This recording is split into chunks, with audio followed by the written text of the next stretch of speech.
לכבוד הרב הגאון הרב בן ציון מוצפי שליט"א. שלום וברכה רבה וערב טוב לכולכם. אנחנו נפתח ברשות כבודו בשאלה כתובה. אנחנו בשבוע של פרשת וישלח. מה העניין לקרוא את פרשת המן כסגולה דווקא השבוע הזה וביום שלישי? אנחנו פרשת בשלח ונקרא את פרשת המן. רבנו בכי עליו השלום בפרשה הזאת כתב שיש סגולה מיוחדת לקרוא כל יום. הוא האמת כתב על כל יום לקרוא את פרשת המן, שהיא ירידת המן, שעל ידי זה האדם מתעורר, מתחזק באמונה ויודע שהקדוש ברוך הוא הזן והוא המפרנס, הוא הבורא היוצר והעושה, שהאציל וברא הכל, כל בריאותיו, הוא זוכר אותם אחד לאחד. הוא זן ופרנס מקרני רעמים ועד ביצי קינים, שנאמר עיני כל אליך יסברו ואתה נותן להם תאכלם בעיתו. כיוון שכן, אז האדם על ידי קריאתו בפרשת המן, שרואה שישראל היו במדבר, ארץ צייה ושממה, ארץ אשר לא עבר באיש ולא ישב אדם שם, והיא לא מקום יישוב, מקום נחש שרף ועקרב, והקדוש ברוך הוא כל יכול, הביא להם שמה באר של מרים, שקע אותם מים, ונתן להם מן מן השמיים, והיו עננים מקיפים אותם מלמעלה ומלמטה ומכל צדדיהם, שומרים עליהם מזרם וממטר ומרוח רעה ומכל מיני שמש ומכל מיני מכות. אז הקדוש ברוך הוא כל יכול. כשאדם קורא את פרשת המן, מתחזק את האמונה אצלו בשם יתברך, ועל ידי זה, על ידי חיזוק האמונה, השכר שלו, שהקדוש ברוך הוא משפיע לו, כי זה תלוי זה בזה. אם הוא נושא עיניו אל הקדוש ברוך הוא, גם הקדוש ברוך הוא מביט בו ונותן לו שפע וברכה. יישר כוח לכבוד הרב, ואנחנו פונים למאזין הראשון שלנו, בבקשה. שלום עליכם. שלום וברכה. ברכה והצלחה למורנו ורבנו. אמן. האם יש מקור בתורתנו הקדושה לכך שברכת כהנים מברכים בימים מסוימים? ואם כן, מה המקור לכך? המקור בבית יוסף הביא, שנהגו בחוץ לארץ, שלא היו מברכים הכהנים את העם, אלא בשבתות וימים טובים. ויש מקומות רק בימים טובים בלבד. והסיבה היא כיוון שבזמנם בבית המקדש היו הכהנים מברכים, ולא בכל המקומות. אבל משחרר בית המקדש, על פי הקבלה, הלו? כן, כבוד הרב, שומעים. כבוד הרב?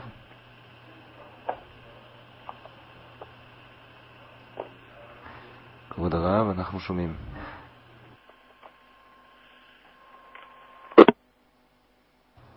טוב, יש לנו נתק קטן, אנחנו נשמע עוד כמה צלילים ומיד נשוב לכבוד הרב.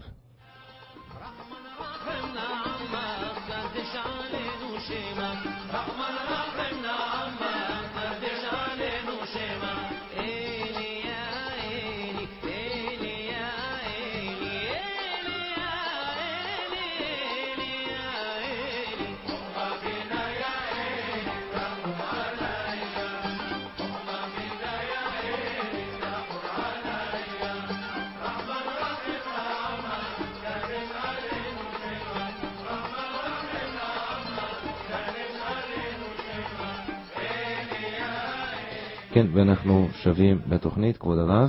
כן, אז אני איתכם. בבקשה. אז אם כן, משחרר בית המקדש, לפי הזוהר הקדוש ולפי חכמי הקבלה, יש לברך ברכת כהנים בכל מקום, בכל זמן. אז בחוץ לארץ נהגו שלא לברך. וזה על פי הפשט. מתי מברכים את העם? רק בשבתות, ויש מקומות רק בימים טובים ובמועדים. אבל עד היום, כך יש מנהג בחוץ לארץ בהרבה מדינות, שאין עושים ברכת כהנים, בעיקר בעדות אשכנז. אבל העדות הספרדים ועדות המזרח שנהגו על פי שיטת רבנו הארי, אז בין בשבת, בין בחול, בין בארץ, בין בחוץ לארץ, מברכים ברכת כהנים. לכן, כאן בארץ ישראל המנהג פשוט, שמברכים ברכת כהנים, הן בחול, הן בשבת, ואין לשנות אותו. יישר כוח לכבודו, ואנחנו עם מאזין נוסף, בבקשה. בבקשה, מאזין נוסף איתנו. הלו? בבקשה, רק יותר בקול. כן, ערב טוב הרב. שלום. רציתי לשאול שאלה. אדם הזמין אצלי תפילין, וכשהוא הזמין מה פירוש אצלך? אתה סופר? מה אתה? הלו? לא הבנתי מה זה אצלך. אתה סופר? כן, אני סופר. כן. עכשיו, האדם הזה בינתיים, זאת אומרת, הוא שילם לי מראש את הכסף, ובינתיים הוא נפטר, הלך לעולמו, זיכרונו לברכה. כן. עכשיו, האישה, היא מעוניינת שהבן שלה, שעוד 9 חודשים יהיה לו בר מצווה, יניח תפילין של האביב. כן. תפילין טובות, מודרות, שאני יודע שהן טובות. כן. השאלה היא, אני יכול להחזיר לה את הכסף, השאלה היא מה שהנפטר שהזמין חודשיים לפני פטירתו, האם זה נחשב לקיים דברי המת או לא?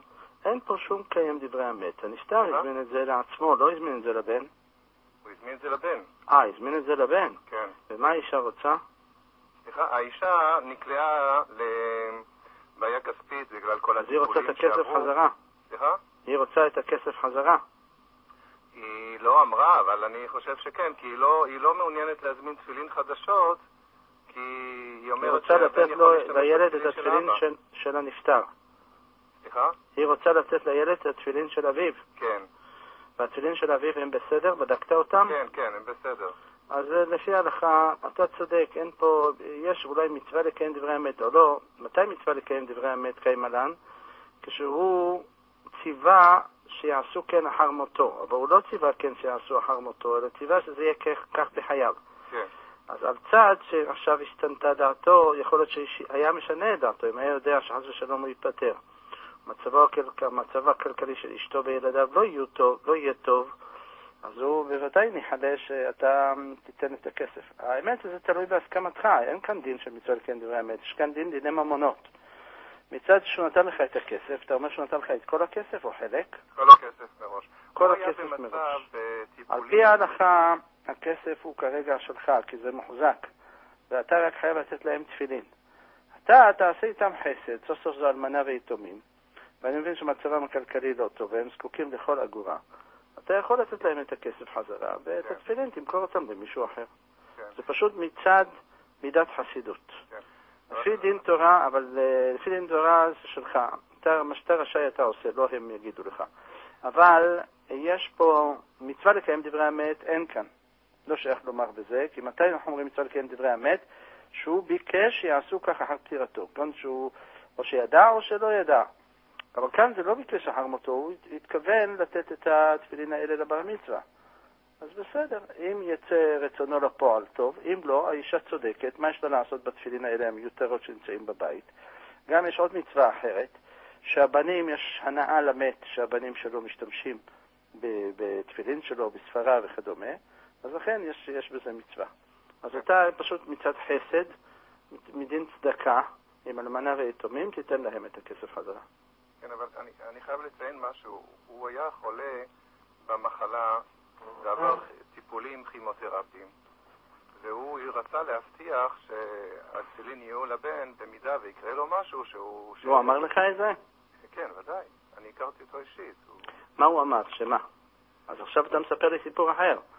מה הוא אמר לך? הוא היה חולה סרטן. ועבר טיפולים כימותרפיים. זה שמענו. כן.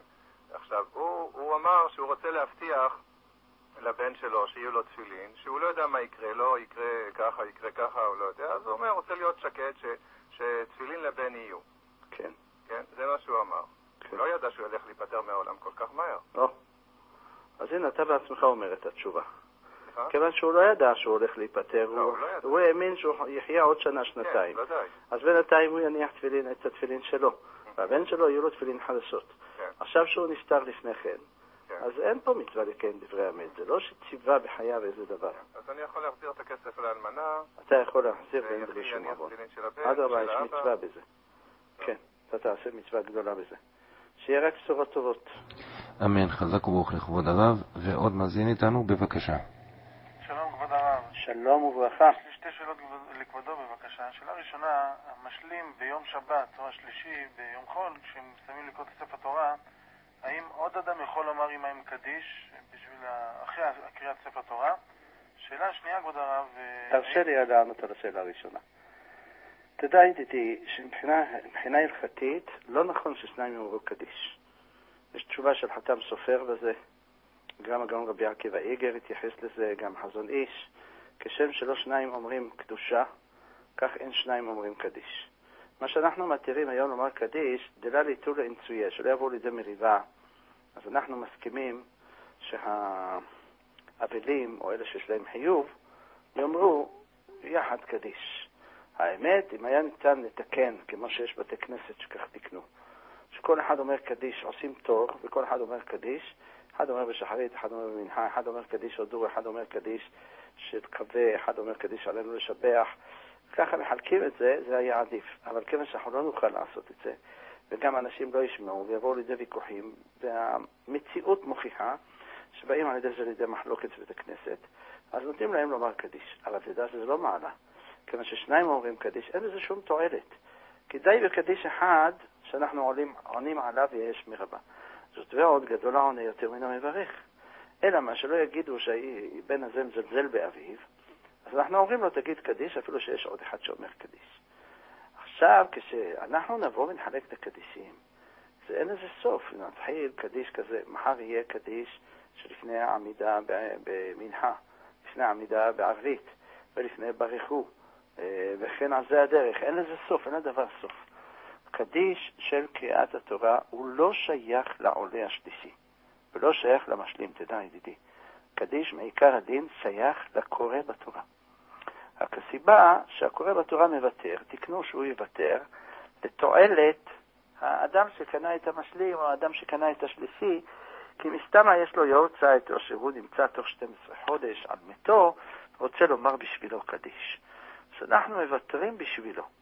להלכה זה שייך לקורא בתורה. כן, קדיש אחרי השיעור. זה שייך לרב אומר הדרשה. כי זה קדיש לא של יתום, זה קדיש של לימוד תורה. יוצא שלהלכה, תראה כך היום מנהג האשכנזים, היום התחיל להשתנות המנהג הזה וחבל. מנהג האשכנזים שהקורא בתורה אפילו היה בחור, אפילו הוריו בחיים, בסבו וסבתו בחיים, קורא את הקדיש הזה אחרי שהוא מסיים קריאת התורה. כי זה שייך לו. עכשיו לא נוכל לבוא את הקדיש הזה ולהתחיל לחלק אותו לעבדים ואין לזה סוף. לכן זה לא נכון ששניים יאמרו אותו, אלא אחד יאמר אותו בלבד. מה גם שאין תועלת, כמעט שאין תועלת למת, כשיותר מאדם אחד אומר קדיש. תודה רבה. כבוד הרב, אפשר עוד שאלה? כן. בקשר לבגדים, בגד שכתוב עליו כותנה או אקריליד או פוליאסטר, יש חשש שעטנז בבגד כזה? תמיד יש חשש שעטנז. כי אין סוף לזה שלפעמים תופרים בחוטי צמר ולפעמים תופרים בחוטי פשטן, לפעמים שניהם יחד, זה שעטנז, ודאי שיכול להיות. אז לכן צריך לבדוק טוב. תברר במעבדה לבירור שעטנז ויגידו לך בדיוק איזה בעיות יכולות להיות. יישר כוח לכבוד הרב, אנחנו פונים למאזין נוסף, בבקשה. שלום לכבוד הרב. שלום וברכה רבה. שמעתי באותו עניין שדיברו קודם של עילוי נשמה, שמעתי שכשלומדים לעילוי נשמה לא לומר קודם הרי אני לומד לעילוי נשמה כי זה בגדר משתמש בתגה. שאלתי, האם זה נכון, ואם כן, מה מקורות? מה זה מה מקורות? השתמש בתגה? לא, משתמש בתגה זה נאמר מסכת אבות, אבל להסמיך את זה לענייננו. לא, לא מטעם זה. טעם אחר, אמרו מכמה טעמים אחרים. קודם כל זה לא אסור, יש נוהגים בזה יותר, יש להם על מה שיסמכו. אבל צריך לדעת שלימוד תורה הוא חיוב על האדם.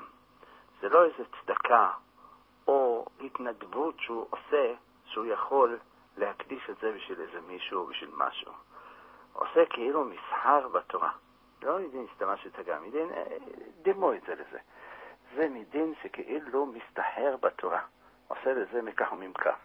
כמו שלא ייתכן שאדם הולך להתפלל שחרית, ולפני תפילת שחרית יאמר, אני מקדיש את התפילה הזאת לעילוי נשמת מת פלוני, או לרפואת פלוני. זה שוטה מי שעושה כן. אתה חייב בתפילה. לכן אדם בא להניח תפילין. הוא יניח תפילין ויגיד שהנחת תפילין הזו תהיה לעילוי נשמת פלוני אלמוני. וכן ישיבה בסוכה, אין לזה סוף, ויאכל מצה בליל הסדר, יגיד גם לעילוי נשמת פלוני, זה אין לזה סוף, זה מעשה שטות בעלמא. כך גם כן, זה לא נכון לומר שהלימוד הזה יהיה לעילוי נשמת פלוני. לכל, אחרי הלימוד לבקש חכמים עבור הנשתר, או לכוון בלימוד המשנה, כמו שכתבו וכדומה, שמהלימוד הזה יימשך נחת. יש הבדל אם הוא מקדיש את הלימוד או שהוא לא אומר מקדיש. מקדיש זה לא שלך שאתה תקדיש, אתה גם חייב לקדוש ברוך הוא, אתה חייב את זה לנשמתך, אתה חייב את זה לעצמך, אחרת אין לך מקום להיכנס לגן עדן אם אתה לא לומד תורה. אז אם כן, יוצא איפה שזה חיוב. ברגע שזה חיוב, מה הוא מסתחר בזה? מה הוא עושה בזה תנאים? עושה תנאים, הקדוש ברוך הוא, אומר לו, הקדוש ברוך הוא נותן לו חיים בשביל ללמוד תורה. הוא אומר, אני לומד תורה בשביל שתיתן את זה לזה, מה אתה עושה עם הקדוש ברוך הוא עסקים? לכן מטעם זה אמרו, אבל לא מטעם של מקור, או שזה השתמש בתגה, או אני יודע, דברים אחרים. זה דבר הגיוני וסביר בהחלט. יישר כוח לכבוד הרב, ואנחנו פונים למאזין נוסף, בבקשה. הלו. בבקשה. שלום. שלום. חזק וברוך לכבוד הרב על התורה. אם כבודו ירים את קולו, אני אודה לו. יותר טוב? דבר. שאלה לגבי מסכת דרך ארץ זוטא, כתוב שם בפרק הראשון. אני לא שומע. יותר בכל מאזין, בבקשה. אני לא שומע. הלו. כן, כעת זה טוב, בבקשה. במסכת דרך ארץ זוטא, בפרק הראשון, כתוב על 9 שנכנסו בחייהם לגן עדן. ואחד מהם זה יעבד בן בנו של רבי יהודה הנשיא. מה המקור לזה? לא יודע. מקור דרך ארץ זוטא, זה חז"ל, לא, זה תנאים. זה התנאים. הם כתבו מה שכתבו. אין לנו מקום שכתוב הסיפור של זה? למה? אני לא יודע, יש מקור. אני לא מכיר את כל התורה בעל פה. אתה אומר לי אין מקור, יכול להיות שיש מקור. אני לא אמרתי שאין מקור. התנאים ידעו מה שכתבו. יישר כוח לכבוד הרב, מאזין נוסף איתנו, בבקשה. שלום כבוד הרב. שלום. רציתי למשל לשאול בקשר, האם מחר יש עניין לקרוא את פרשת המן? לא ידעתי. לא יודע, בסגולות אני לא מבין. וככה מה הרב אומר? גם הוא לא המן, זה המן. כן. מן בדגש זה מן, אבל המן זה בעוד חודש בעזרת השם, אנחנו נפגוש אותו ונטפל בו. ברוך תהיה. יישר כוח לרב, עוד מאזין איתנו, בבקשה. שלום כבוד הרב. שלום. רציתי לשאול שאלה, אני בעל משפחה, ויש לי חובות שהם מטופלים במוסד של הוצאה לפועל. עכשיו, אני מרוויח בסביבות 3,000 שקל בחודש, והם עשו לי בדיקת יכולת, והם קבעו שאני צריך לשלם סכום מסוים בכל חודש. עכשיו, אני רציתי לדעת אם אני מתחייב במעשרות, אחרי שאני מוריד את הסכום שאני חייב להחזר חובות, אז בוא נאמר שנשאר לי סכום מסוים, האם בסכום הזה אני צריך להפריש מעשרות? כי זה סך הכל סכום, זה כסף שאני נהנה ממנו, ואני משתמש בו למה לא תפרע את כל החובות, ואתה יכול לפרוע את החובות יותר מהר? לא, הם עשו לי חגירת יכולת, והם בטחו לא, אני שואל, אם אתה יכול, אני לא שאלתי מה שהם עשו, אני שואל אותך. אתה יכול ללכת לשלם יותר את החוב ולקבל קבלה עבור זה או לא? לא, הם עושים פריסה של קבועה, יש לי תלושים. ואם אתה רוצה לבוא ולפרוע את כל החוב? לא, אז אין ביכולתי לעשות דבר כזה. לא, אני לא אומר יש ביכולתך, אם תרצה, איך תמצא תשיג איזה גמח, הם יקבלו את זה? בוודאי. אז תשמע ידידי, קודם כל, יש דבר שלוקה בחסר בדורנו, אצל כולנו. אחת המכות שיש בדורנו זה ללוות כספים. קודם כל, גמרא מפורשת, לאו כל כמיני דלשבויה עבד. לכתיב עבד לווה לאיש מלווה. אסור לו לאדם ללכת ולהכניס את עצמו לחובות. מה שהתירו זה בדוחק לצורך דיור, או אחד שאין לו פרנסה כלל, או לצורך נישואי ילדים, שזה כבר דבר שאין, אם לא נעשה את זה, זה כמעט פיקוח נפש. אז התירו לקחת חובות בשביל הדברים האלה. עליו אחי, אסור מעיקר הדין לאדם ללוות כסף. היום זה הפך להיות נורמה. זאת אומרת, בהלכה, מה אני רוצה לומר? יש נפקא מינה בהלכה. בהלכה יש זה מול זה. מעשר כספים, זה לא חיוב דאורייתא, זה חיוב דרבנן. אם כי יש פוסקים שסוברים שזה מנהג. בהלכה אנחנו נוקטים שזה חיוב דרבנן. לכן מרן השולחן ערוך לא כתב את זה בתור חיוב, כתב את זה בתור המלצה, בתור הנהגת טובה. אם כן, איפה יוצא? שמעשר כספים אדם בא, נגיד לו יהיה איזה חסידות או מצווה דרבנן, מצד שני הוא לווה כספים ועושה מעצמו עבד, עם כל המשתמע מכך, גם מבחינה רוחנית וגם עם כל הסיבות האחרות. וזה דבר מאוד שלילי.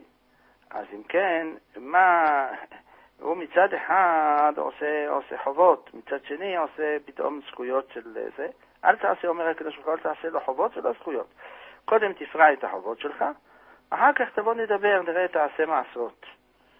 עכשיו יוצא להלכה, אם אתה שואל אותי, מה שאתה יכול להתאמץ, לפרוע את החובות שלך מה שיותר מהר, ויותר לא לעשות חובות, כי בטוח שגם הנושא הזה של הוצאה לפועל זה כרוך עם כל מיני הוצאות נוספות, וכל מיני איסורים, דברים שגובלים באיסור ריבית, אני לא אומר איסור גמור, אבל גובל באיסור ריבית, וגובל בכל מיני איסורים שאולי חילול השם יש בזה, שאומרים הנה תראה את זה, למה ולא שילם, ותראה מה שמו עשה.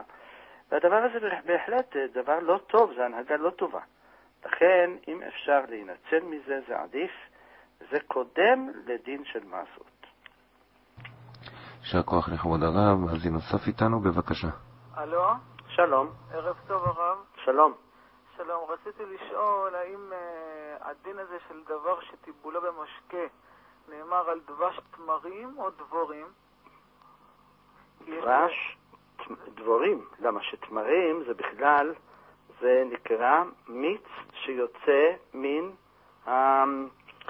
מי פירות. הרי ההלכה אומרת שמי פירות פטורים מנטילת ידיים. לדוגמה, אם אני חותך כעת אבטיח או מלון, חלפי שכעת חורף אין, אבל אם היא לך תמצא, אז אני פותח אבטיח או מלון, מה ההלכה? שאני לא צריך ליטול את הידיים. מדוע? כיוון שהמי פירות הם לא מטמאים. מה שמטמא זה רק 7 משקים, שסימנם יד שחט דם. אבל מי פירות, כיוון שזה המיץ היוצא מן הפירות, זה לא יקרא דין, לא גדר של דבר שטיבולו במשקה. דבר שטיבולו במשקה זה אך ורק דין של דבר שהוא אותם 7 משקים שאמרנו, שמוזכרים בגמרא, שהם מטמאים את הידיים, שגזרו עליהם חכמים, ואמרו שמי שאוכל את זה צריך ליטול ידיים. רק יש מחלוקת אם צריך ליטול ידיים עם ברכה או בלי ברכה. להלכה מה אנחנו עושים? אנחנו נוטלים בלי ברכה, כמו שעושים בליל הסדר עם הכרפס שמטבילים אותו במלח או במיץ לימון, אז לכן מערבים במיץ לימון מים, שלא יהיה דין של מי פירות. למה? מיץ לימון לבד לא מחייב אותי בנטילת ידיים, אבל מיץ פירות שעורב עם מים, נמהל במים, זה כן חייב בנטילת ידיים. יוצא איפה שאלה 7 דברים שסימנם יד שחט דם, מי שנוגע בידיים שלו בהם, אז הוא צריך באמת ליטול ידיים. לכן, זה נטילת ידיים נתקנה על הדברים האלה. יישר כוח לכבוד הרב. ואנחנו עם שאלה כתובה.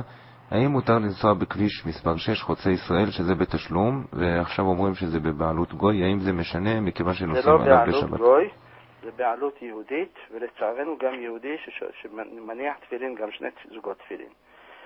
זה בעלות פרטית, זה חברה פרטית ששלה הדבר הזה, הכביש הזה, והיא חכרה אותו מן המדינה, והחברה הזו מחללת שבת, לצערנו.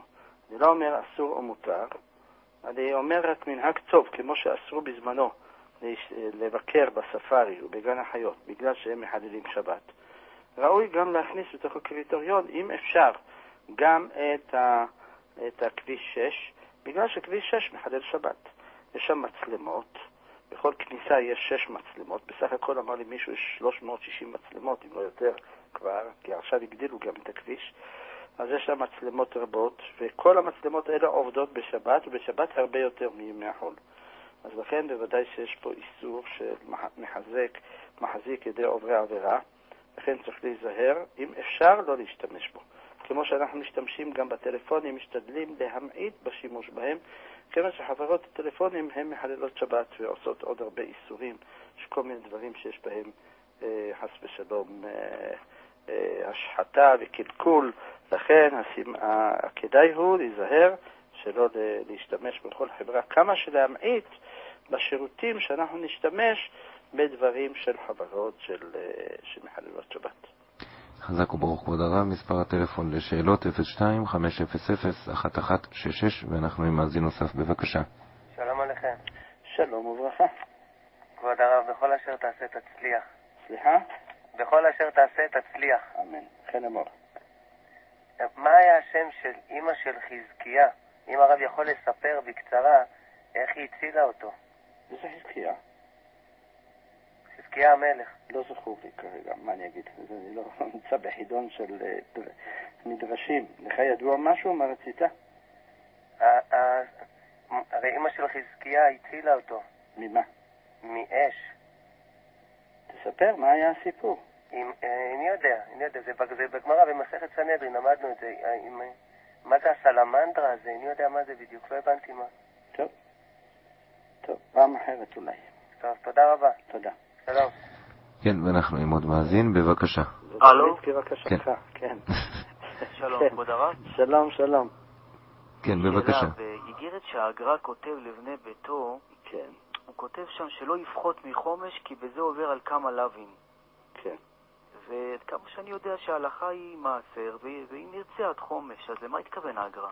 הוא חסיד גדול היה הגאון מווילנה. ואי אפשר להביא ראיה ממה שהוא כתב לבני ביתו. כי הוא היה חסיד קדוש מאוד, לכן קוראים לו הגאון החסיד. אנחנו קוראים לו היום הגאון מווילנה, אבל זה טעות. כל חכמי דורו ודורות שאחריו, תמיד שמזכירים אותו, אומרים הגאון החסיד. לפני שהוא היה חסיד גדול, היה מדקדק במצוות, משהו מבהיל. אז הוא, לפי גודל חסידותו, נהג בלתת חומש. אבל איפה אנחנו עם כל המציאות שלנו? יש הרבה דברים חמורים שלפני זה אנחנו צריכים לנהוג בהם, ובוודאי שזה לא נאמרו הדברים לאנשים שכמותנו. יישר כוח לכבוד הרב. מאזין נוסף איתנו, בבקשה. שלום וברכה. שלום. הרב, הבן שלי לומד בבית ספר אשכנזי. כן. תלמוד תורה. כי זה מה שמצאתי לאחרונה, בית ספר הכי טוב שנמצא בעירי. אני לא שומע אותך. זה בית ספר הכי טוב בינתיים שנמצא פה בעירי, לא צריך כן. שמות. עכשיו, הוא מתפלל שם בנוסח אשכנזי. כן. בן כמה הילד? הוא בן 9.5, מכיתה... מה פירוש מתפלל בינו לבין עצמו או בכל רם? לא, הוא מתפלל בכיתה בנוסח אשכנזי. בכל רם? עם כולם? כנראה שכן. בין כולם? כן. היום הוא בא אומר לי, אבא, אני רוצה להתפלל בנוסח אשכנזי איתך בבית כנסת. אז אני בתגובה ראשונה ומיידית אמרתי לו, אני לא מוכן לשמוע, בבית תתנהג כמו כל בני הבית, תתפלל בנוסח ספרדי, כן. כמו אבא, כמו כולם. השאלה שגם שהוא יגדל, בעזרת השם, או גם כרגע, מה אני אמור לעשות? למה לא הכנת אותו לפני זה? איך הכנסים? שלחת אותו לתלמוד תורה, היית צריך להרגיל אותו, שהוא יתפלל בינו לבין עצמו כספרדי. בכיתה, אם הוא מרים את הכל זה משהו אחר, אז צריך להתפלל כמו כולם. אבל כשהוא בינו לבין עצמו יתפלל כמו ספרדי ולא כמו אשכנזי. גם בכיתה הם רוב שם אני לא שומע. יש גם ספרדים, אבל כנראה הוא מתלהב איתם שם. הוא רוצה להיות כזה. אז אתה היית צריך לטפל בנושא הזה, כי יש דין של אל תיטוש תורת אמך. כמה שכתוב, אל תיטוש תורת אמך. על פי ההלכה, כל אחד צריך לנהוג כמנהג אבותיו. בפרט שהמבטא הספרדי הוא ההיגוי היותר עתיק והיותר קדום. וגם חכמי אשכנז כותבים את זה בפירוש. זה מפני שאנחנו גלינו יותר, מה שהספרדים פחות גלו. שכן ידעו עדות המזרח, הם גלו לבבל, ומבבל לארצות השכנות התפזרו פחות או יותר, אז לא שכחו את המסורת אבותיהם. שאין כן עדות אשכנז, שהם גלו יותר, עברו הרבה גלויות. ולכן גם מרן הבית יוסף כותב את זה. לכן, אז ראינו הרבה דברים שהשתנו אצלם. אם כי חלק מהדברים אין בידינו הוכחות, ודאי שהם קדמונים מקדם מזמן השבטים, שכן ראינו גם בתקופה שהיו ישראל בארץ ישראל. היה שינוי בהיגוי ובדיבור, כמו שאומרים בגמרא, שאנשי בית שאן, אנשי חיפה, אנשי עוד עיירות וערים אחרות, לא יודעים לבטאות ההין, חיתין, עינין ועוד כל מיני אותיות ושינויים שונים. אז אם כן היו כבר בישראל, היו כל מיני ביטויים ושינויים במבטאים. אבל איך שלא יהיה, המסורת המזרחית והספרדית היא יותר קדומה. לכן שלא יבטל על זה. מה אני אמור לעשות? אני לא יודע, זה בעיה חינוכית, תתייעץ עם אנשי חינוך. אתה צריך להכיר את הילד שלך. אני רק יכול להגיד לך מה כן לעשות ומה לא לעשות. מה כן לעשות? להגיד לילד שהוא צריך להתפלל כמו ספרדי. חזק וברוך לכבוד הרב. מאזין נוסף איתנו, בבקשה. שלום. שלום וברכה. שלום וברכה. חזק וברוך על התוכנית, כבוד הרב. תודה. רציתי לשאול לגבי עליית מפטיר אצל בני ספרד, אם אחד יכול לעלות לתורה ולברך את ברכות ההפטרה והאחר יקרא, כמו שנהוג אצל בני אשכנז, או שזה בעיה? אסור לעשות כן, לפי ההלכה, אלא זה שמפטיר, הוא בעצמו עולה, הוא בעצמו קורא את הברכות, הוא קורא גם את... קודם כל הוא צריך לקרוא בתורה, הוא צריך אחר כך לקרוא גם את ההפטרה. ואסור שאחד יקרא בתורה, כמו שיש עושים, מחלקים את זה לשניים. אחד קורא בתורה ואחד קורא את ההפטרה, זה אסור לעשות. כי תקנת חז"ל הייתה שהמפטיר הוא לא עלייה בפני עצמה, אלא המפטיר בא לקרוא את ההפטרה. כשלא יתחיל ישר מההפטרה, צריך לתת לו גם כן לזכות, לומר גם כן מהתורה עצמה, אז נותנים לו לקרוא גם תורה וגם נביא. אז הוא זוכה שהוא קורא גם תורה גם נביא. אבל האמת שהמדרגה שלו פחותה, חוץ ממפטיר בשבתות, שיש בהם שני ספרי תורה, כמו שבת שקלים, שבת החודש, שבת זכור, שזה יותר חשוב, אז באמת העלייה של המפטיר היא חשובה, כי היא נקראת חובת היום. אז היא כבר עלייה בפני עצמה, יש לה חשיבות, עליו הכי לא. עכשיו לעצם השאלה, אסור למפטיר לקרוא הוא יברך והשני יגיד את ההפטרה, בפרט לפי שיטת רבנו הארי. שרבנו הארי כתב, אנחנו נוהגים כשיטת הארי, שכולנו אומרים את ההפטרה בשקט, רבנו הארי כך כתב, וזה מובא בפרי עץ חיים.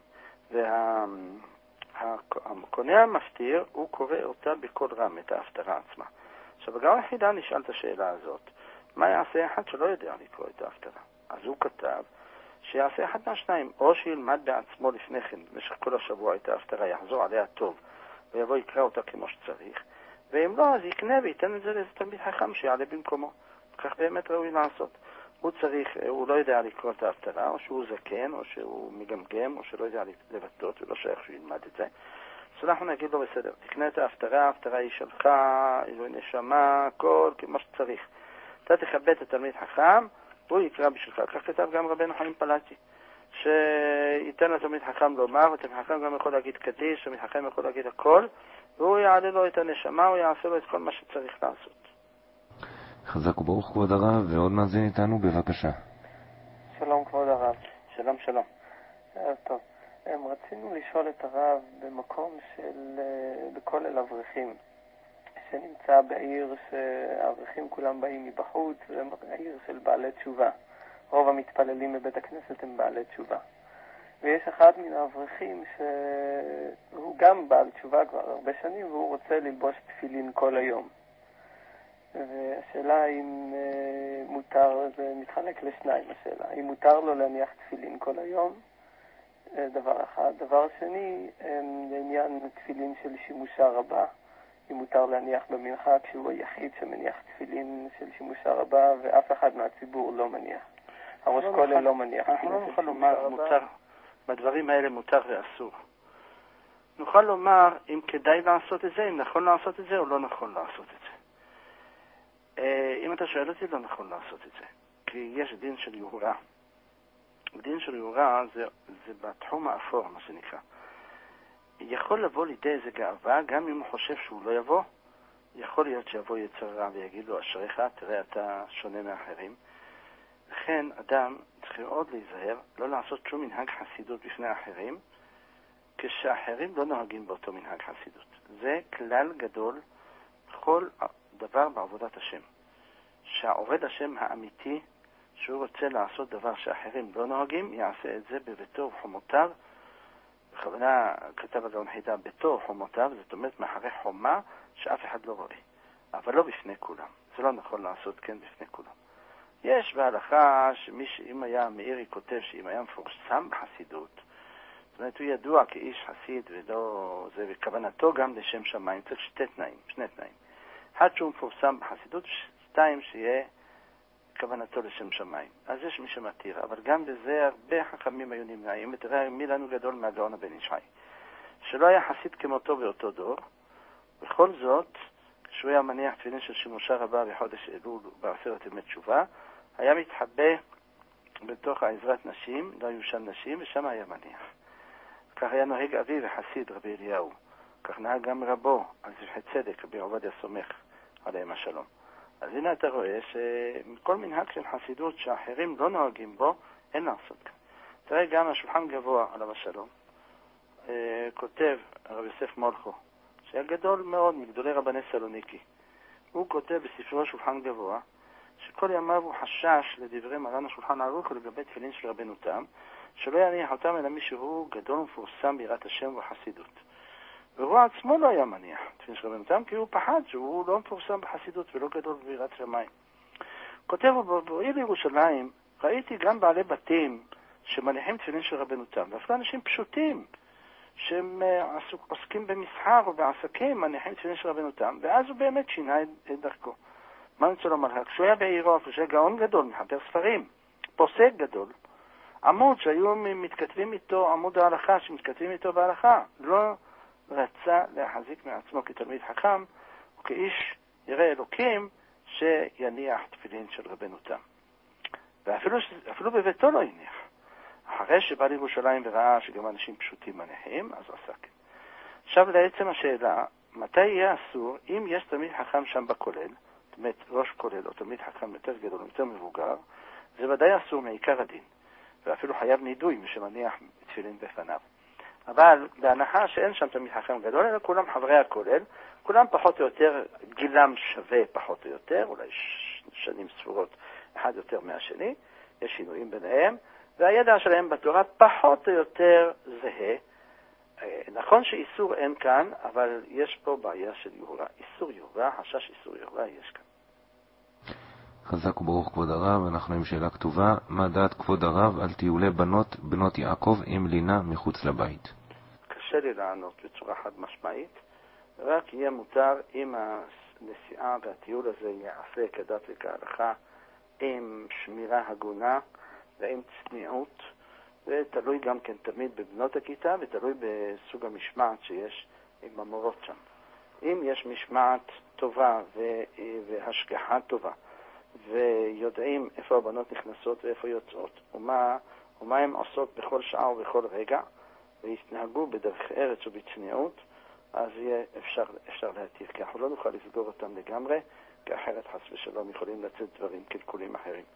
אבל אם חס ושלום אין שם מספיק פיקוח, לכן מה שצריך לעשות, לתגבר את המדריכות והמורות שילוו את המסע הזה של הבנות, ויתקנו תקנות על כללי נורמות התנהגות קשרים וטובים. ואם ההורים יודעים שאין את הכללים האלה, באמת לא ישלחו את הבנות.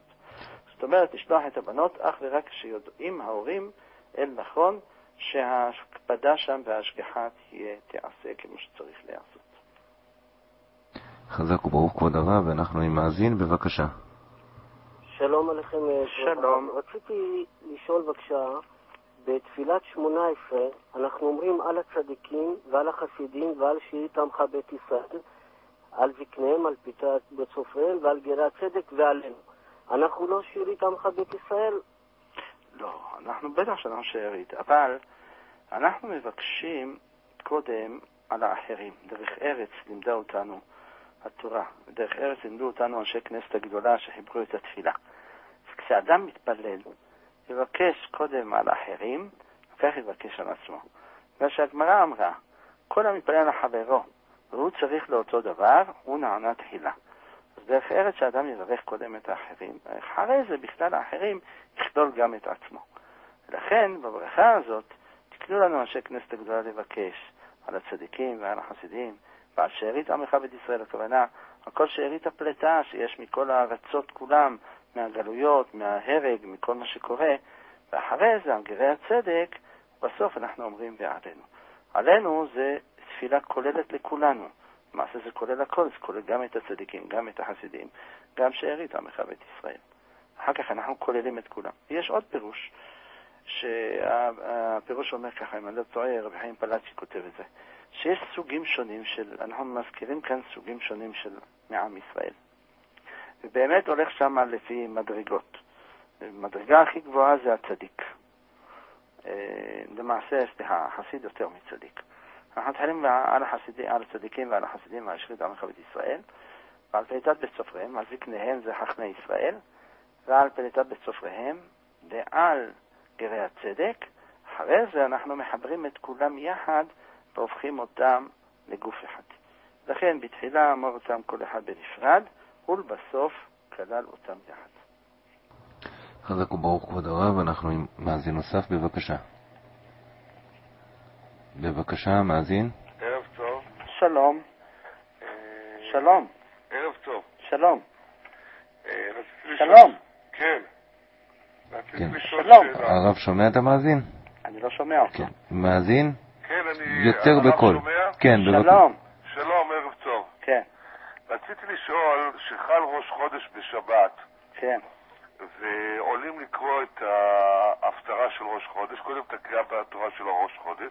מתי אומרים קדיש? אחרי גמר ההפטרה או אחרי שקריאת התורה של הראש חודש? יש חילוקי מנהגים בעדות מסוימות בזה. בהלכה אנחנו אומרים את הקדיש תכף ומיד אחרי הקריאה. בסיום הקריאה קודם ההפטרה. כך נוהגים לעשות. ובאמת, אם שכח או מאיזו סיבה לא אמר את הקדיש והתחיל בברכות ההפטרה, ימשיך ויזהרו לו להפסיק אותו, כי יש הרבה טועים. הוא מתחיל אומר ברוך אתה השם, מפסיקים אותו ואומרים לו תגיד קדיש. אז הוא אומר שם שמיים לבטלה. לא צריך להגיד למדני חוקיך. התחיל את הברכה, גמרנו, ימשיך אותה. אז, ואחרי שיסיים את ההפטרה, אז יאמר את הקדיש. יש עדות שנהגו כך בחוץ לארץ, לומר את הקדיש אחרי ההפטרה. לפי עדות המזרח, לפי המנהג הנכון יותר והמדויק יותר, צריך לומר את הקדיש הזה בסיום הקריאה. כי הקדיש בא על קריאת התורה, הוא לא בא על ההפטרה. לכן יש לאומרו מיד אחרי קריאת התורה. חזק וברוך לכבוד הרב. מאזין נוסף איתנו, בבקשה. ערב טוב כבוד הרב. שלום. ערב טוב ושלום. שלום. הרב ערב טוב ושלום. טוב, אנחנו כעת עם שאלה כתובה.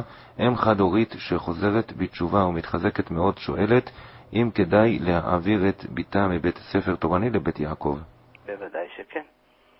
בית ספר תורני דבר טוב עשו כדי לחזק את אותם שעדיין לא השלימו את חוקם מבחינת שמירת המצוות, ועדיין בבתים יש פה ושם חסרונות, ואי אפשר להכניס ילדים או בנים או בנות כאלה ישר לתוך בתי הספר ששומרים את התורה והמצוות וסגורים בתוך החממה שלהם. יש חשש שיפרצו חומות הדעת וחומות הצניעות. לכן אנחנו טוב עושים שיש בית ספר תורני, שהבית ספר הזה מהווה גשר, אבל גשר לכיוון חיזוק טוב, לא הפוך. גשר הזה להביא אותם אחרי זמן מסוים שיתחזקו, להיכנס אחרי זה לבית ספר בית יעקב לכל דבר, וכן לתלמוד תורה לכל דבר. אבל בוודאי ובוודאי שעדיף לשלוח את הילדים למוסד תורני, זאת אומרת מוסד חרדי מובהק, שיש שם מורים ומורות יראי שמיים בתכלית, והבנים והבנות שיש שם במוסד החינוכי הם מבתים כשרים לחלוטין, שאין בהם שום פסול ושום דבר חיסרון. זה הדבר הכי טוב. כי כתב הרמב"ם, דרך טבע האדם להימשך אחר בני מדינתו ואחר החברה שהוא נמצא בה. לכן טוב מאוד להיזהר שהילד יחונך מתחילה עם חברה טובה ומוצלחת. חזק וברוך לכבוד הרב, ושלום למאזין הבא. מאזין? כן, שלום. שלום כבוד הרב? כן. כן? כן, בבקשה. שלום כבוד הרב. אני רוצה לכתוב ספר תורה, ורציתי לדעת באיזה סופר לשמיים שאפשר הרב להציע לי. תראה, בוודאי שמעגלי האתר לא נזכיר סופרים ושמות, כי אם יש הרבה צדיקים והרבה יראי שמיים, ואם נאמר את זה לא נוכל להגיד את זה, ואם את זה לא את זה. צריך לחפש את הסופר היותר יראי שמיים, שיתנהג בקדושה וטהרה, וגם שיכתוב את הספר תורה בלי טעויות, שיהיה לו גם כתב נאה, שגם בזה הידור. אבל ההידור הראשון שיהיה הסופר עצמו יראי שמיים. אחרי שנחפש את הכי יראי שמיים, מביניהם נחפש את הסופר עם הכתב היותר יפה, וגם השאלה אם יש לו זמן, אם הוא פנוי, או יש, לפעמים אצל אלה יש תור וכדומה, אבל לא חייבים לחפש את אלה שכולם רצים אחריהם. לפעמים יש כאלה צנועים שהם פשוטים ולא מחזיקים מעצמם ולא כל כך מפורסמים, והם אהובים אצל הקדוש ברוך הוא. אז אם תרצה, לא בשידור, נוכל אולי לחפש לך, לעזור לך בנושא הזה, אם נמצא איזה מישהו מתאים. יישר כוח כבוד הרב, ועוד מאזין איתנו, בבקשה. כן, שלום. שלום. שלום כבוד הרב. הלו? כן, דבר יותר בכל. כן, הרב, יש לי שתי שאלות. אחד, האם מותר לשלם... מה הוא שואל? ידידנו המאזין, יותר בכל אם אפשר. כן, הרב, רציתי לשאול, האם ביטוח חיים אפשר לשלם מכספי מעשרות? אני לא שומע, מה הוא אומר? האם אפשר לשלם ביטוח חיים מכספי מעשרות? לא, בשום פנים ואופן לא. ביטוח חיים זה הפך להיות מוסד צדקה. ביטוח חיים זה מוסד מסחרי לכל דבר, זה עסק לכל דבר. לא שייך לעשות ביטוח חיים מכספי מעשרות. כן, ושאלה נוספת?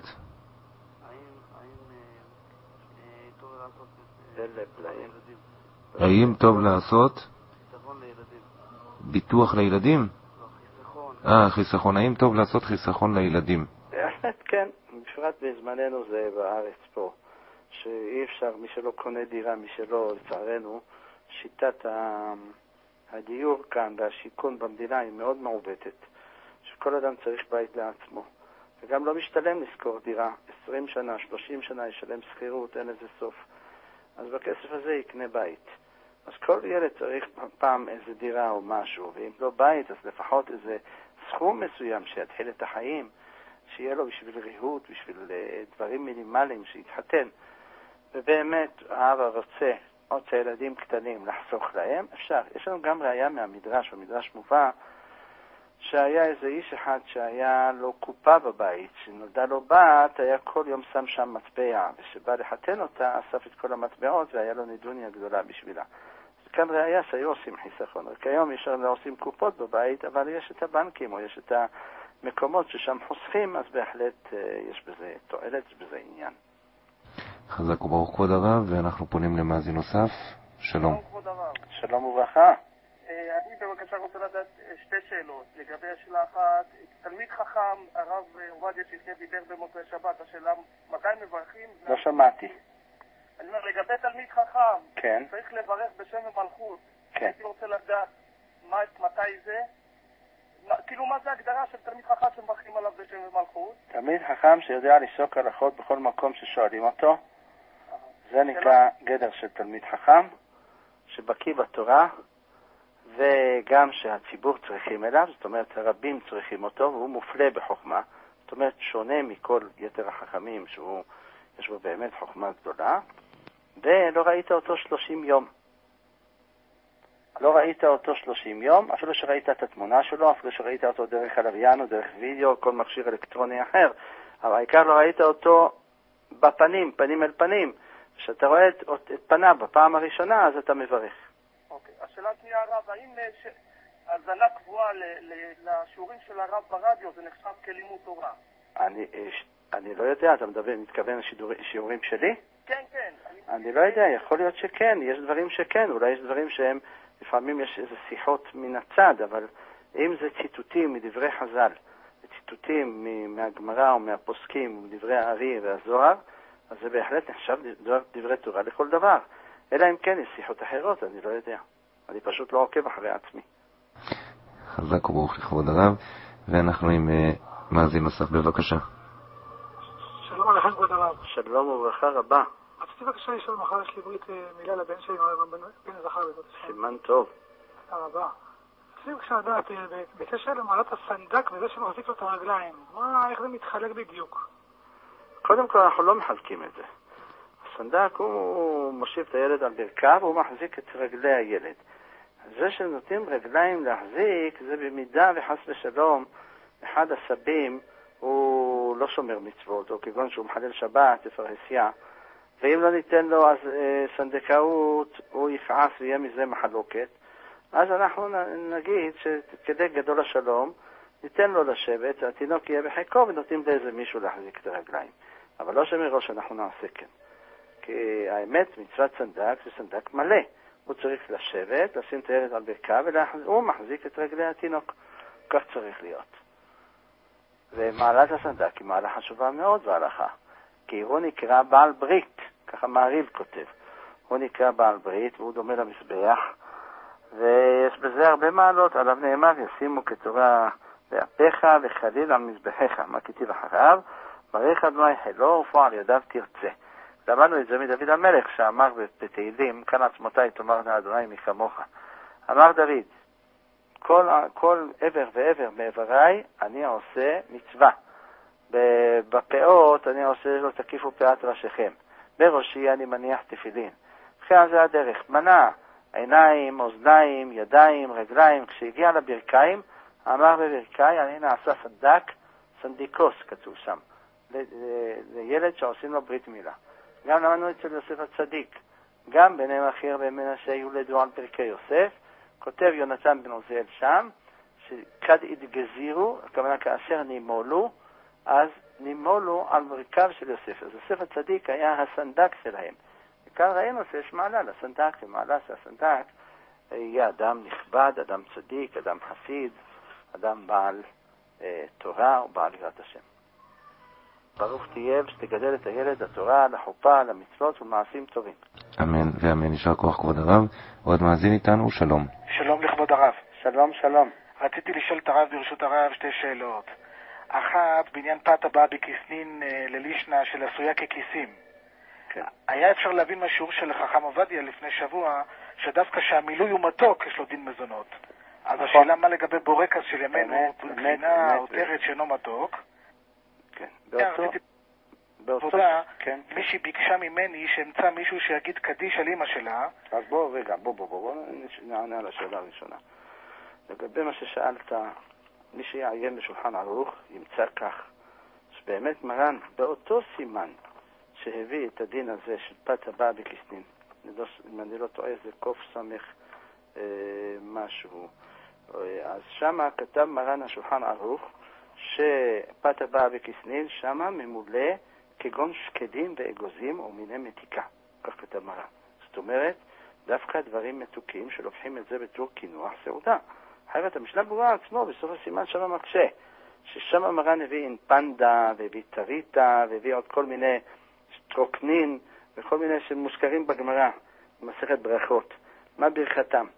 ושם יש בדיוק את המקרה של כיכר לחם שהיו עושים בתוכו, ממלאים בתוכו בשר או דגים, שמרן כתב שזה ברכתו המוציא לחם מן הארץ. למה? כמה שזה עשוי להשביע. שמו שם בשר. אבל זה בצק של לחם. שבתוך הבצק של הלחם שמו שם בשר, זה ברכתו המוציא לחם מן הארץ, צריך נטילת ידיים כדין לחם לכל דבר. אבל מה שאמר ברשע של הסימן, שפת הבאה בכיסנין, שיש 3 סברות של רבנו חננאל, הרמב"ם ורב היי גאון, שם מדובר אחד הפירושים למאן דאמר שזה ממולא דווקא בדברים מתוקים. זה מזונות.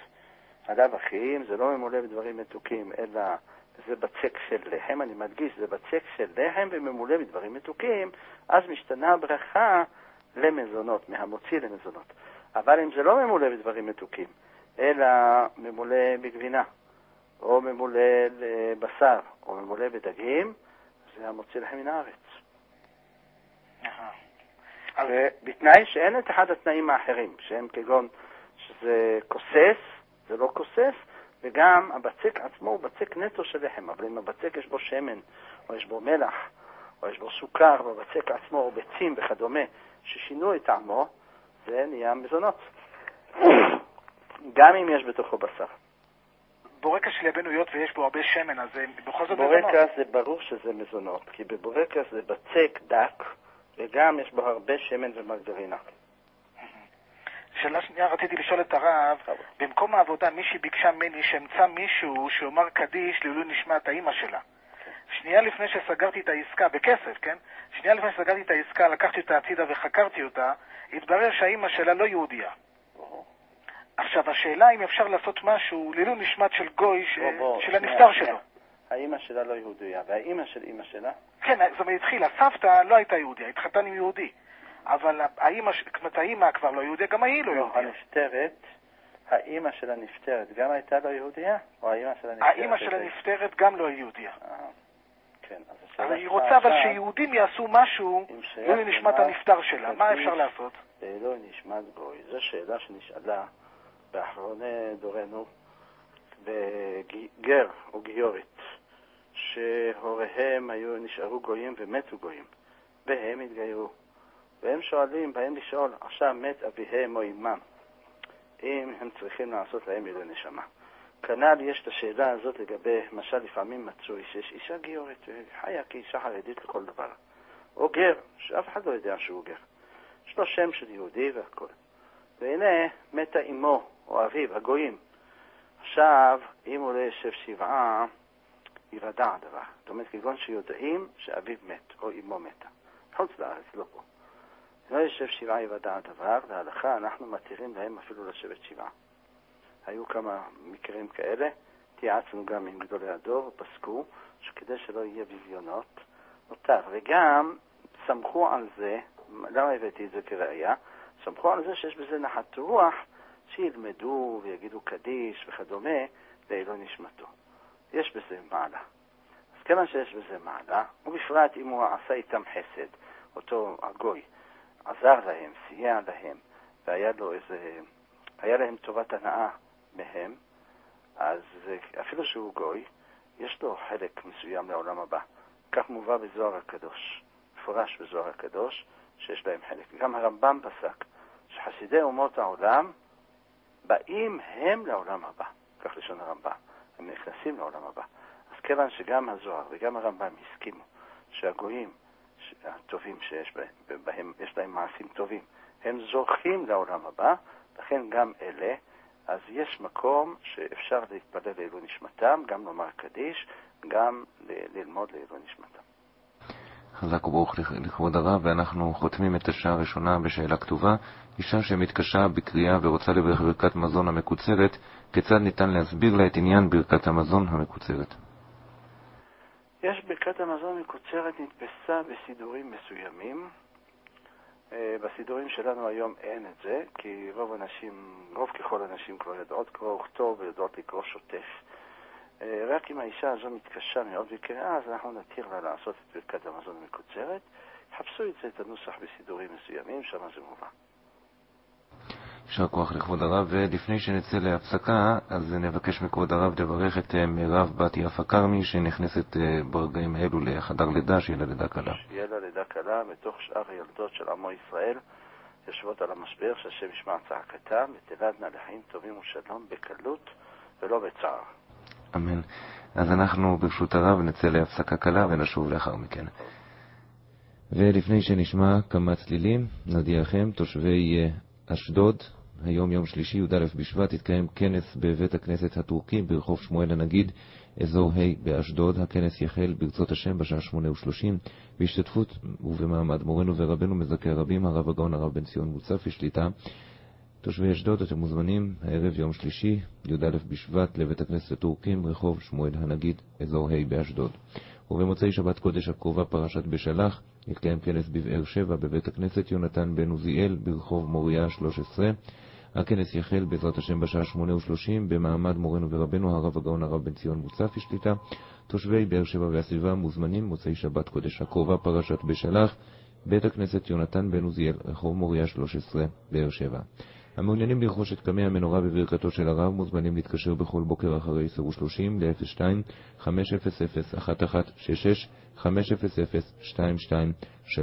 כמו כן אינכם מוזמנים להצטרף ולהיות מתומכי שובי ישראל ולקבל קופות צדקה של שובי ישראל. עשו זאת ב-02-500-1166 500-2232. למאזינים שיש מחשב או דיסקמן מסוג MP3 יכולים לרכוש תקליטורים עם הרבה דרשות מגמח תורנת. התקשרו ל-02-500-1166 500-2232 לאחר השעה 10:30 בכל בוקר.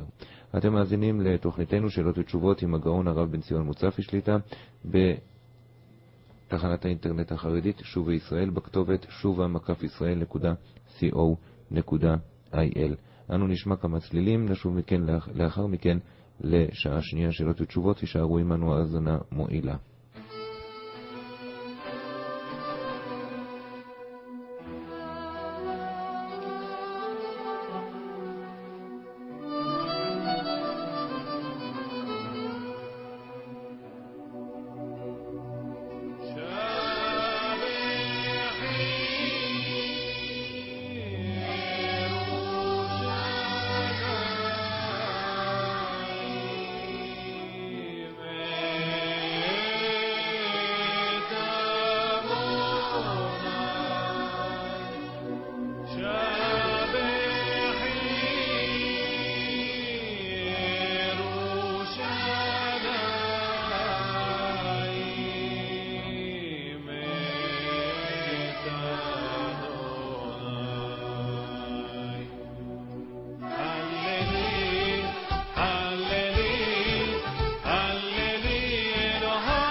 שוב ישראל, אנחנו בתוכניתנו שאלות ותשובות עם הגאון הרב בן ציון מוצפי שליטה 02-500-1166.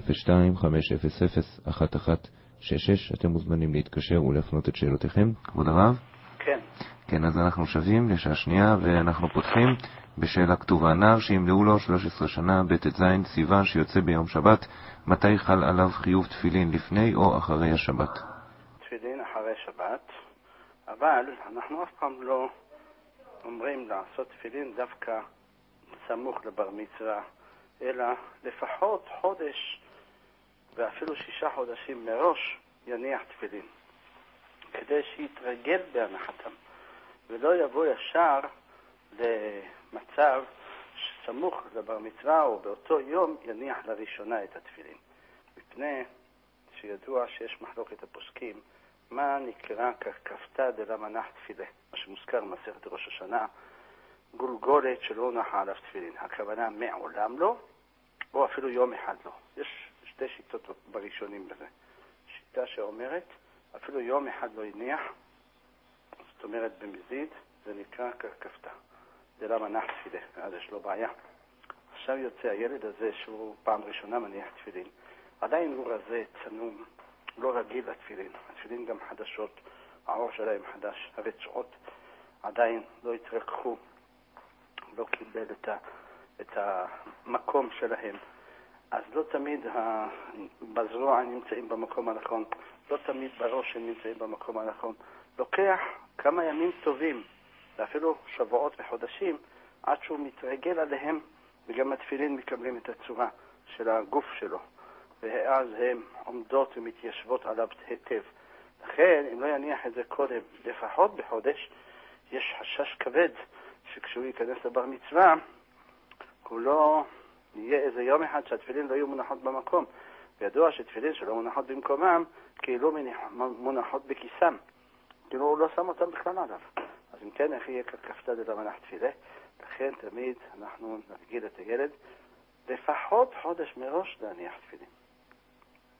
והמשך של השאלה הזו, האם לגבי העלייה לתורה, אם הוא יכול לעלות כבר ביום חמישי שלפני השבת? העלייה לתורה, דעת מרן הגאון רבנו עובדיה יוסף, שכמה ימים לפני כן אפשרי להעלות אותו ואין בזה מניעה. יישר כוח לכבוד הרב, ואנחנו פונים למאזין הראשון שלנו. שלום. הלו? בבקשה. הלו? שלום. הלו? כן, שומעים אותך. שלום כבוד הרב. כן. חבוד. מאזין? שלום. שלום וברכה. חבוד.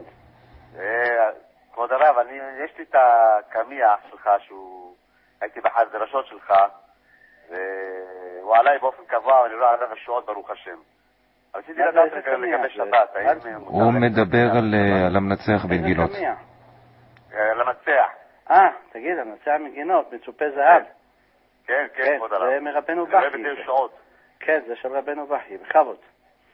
האם מותר בשבת ללכת עם זה? במקום שיש עירוב, מותר לך לטלטל את זה איתך. מקום שאין עירוב, אסור לקחת אותו. ולשירותים? שירותים אמרנו כמה פעמים שמותר, כיוון שזה כלי בתוך כלי, מונח בתוך הכיס, אין בזה שום בעיה. חזק וברוך לכבוד הרב. מאזין נוסף, שלום. שלום. אני לא שומע. כן, מאזין, אם אתה יכול להתקרב לפרקסת ולדבר יותר בקול. כן, אני לפני 2 מצאתי פשוט האוזן שלי הספיקה להתבשל. יש חשש בישול בשבת כאן. תרחמו עליי, אני לא שומע. עכשיו זה יוצא בסדר, כבוד הרב?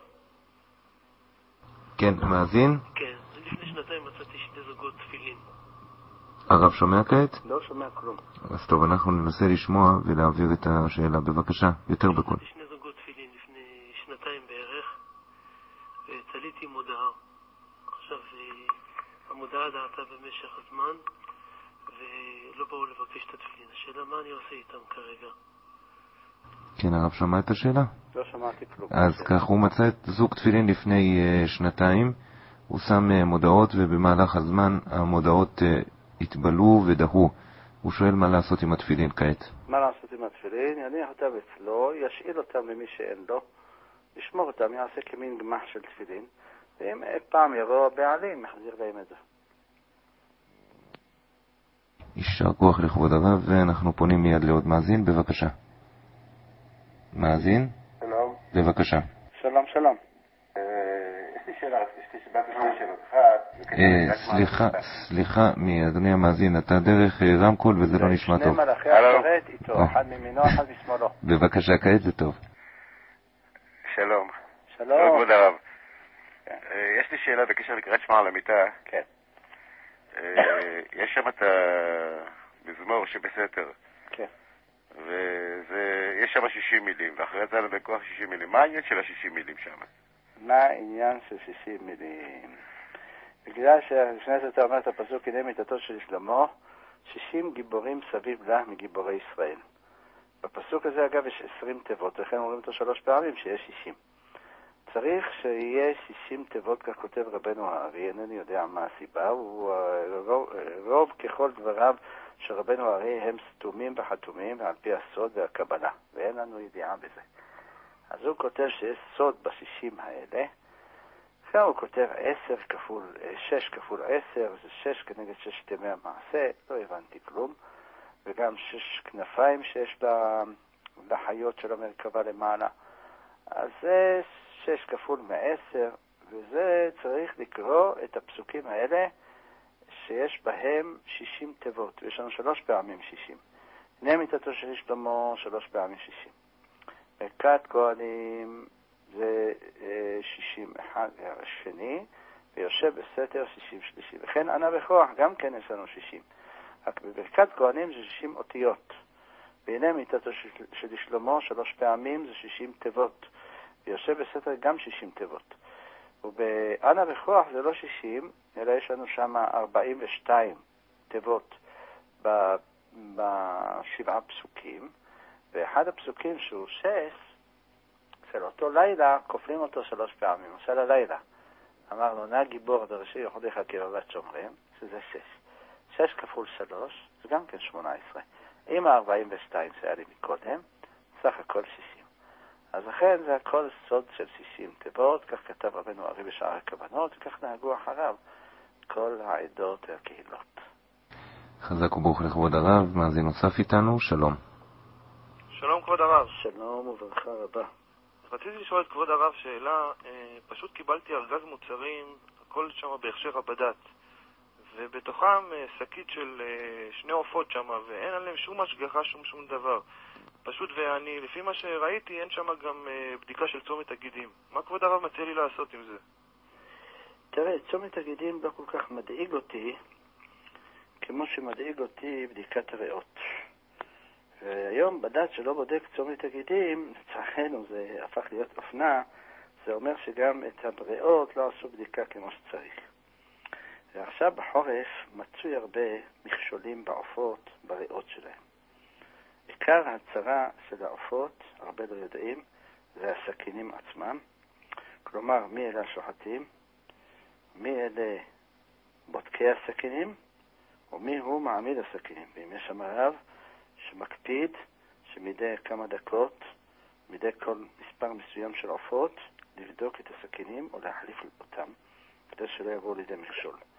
זה המכשול העיקרי, והרבה לא יודעים שזו האבן נגף העיקרית בשחיטת העופות.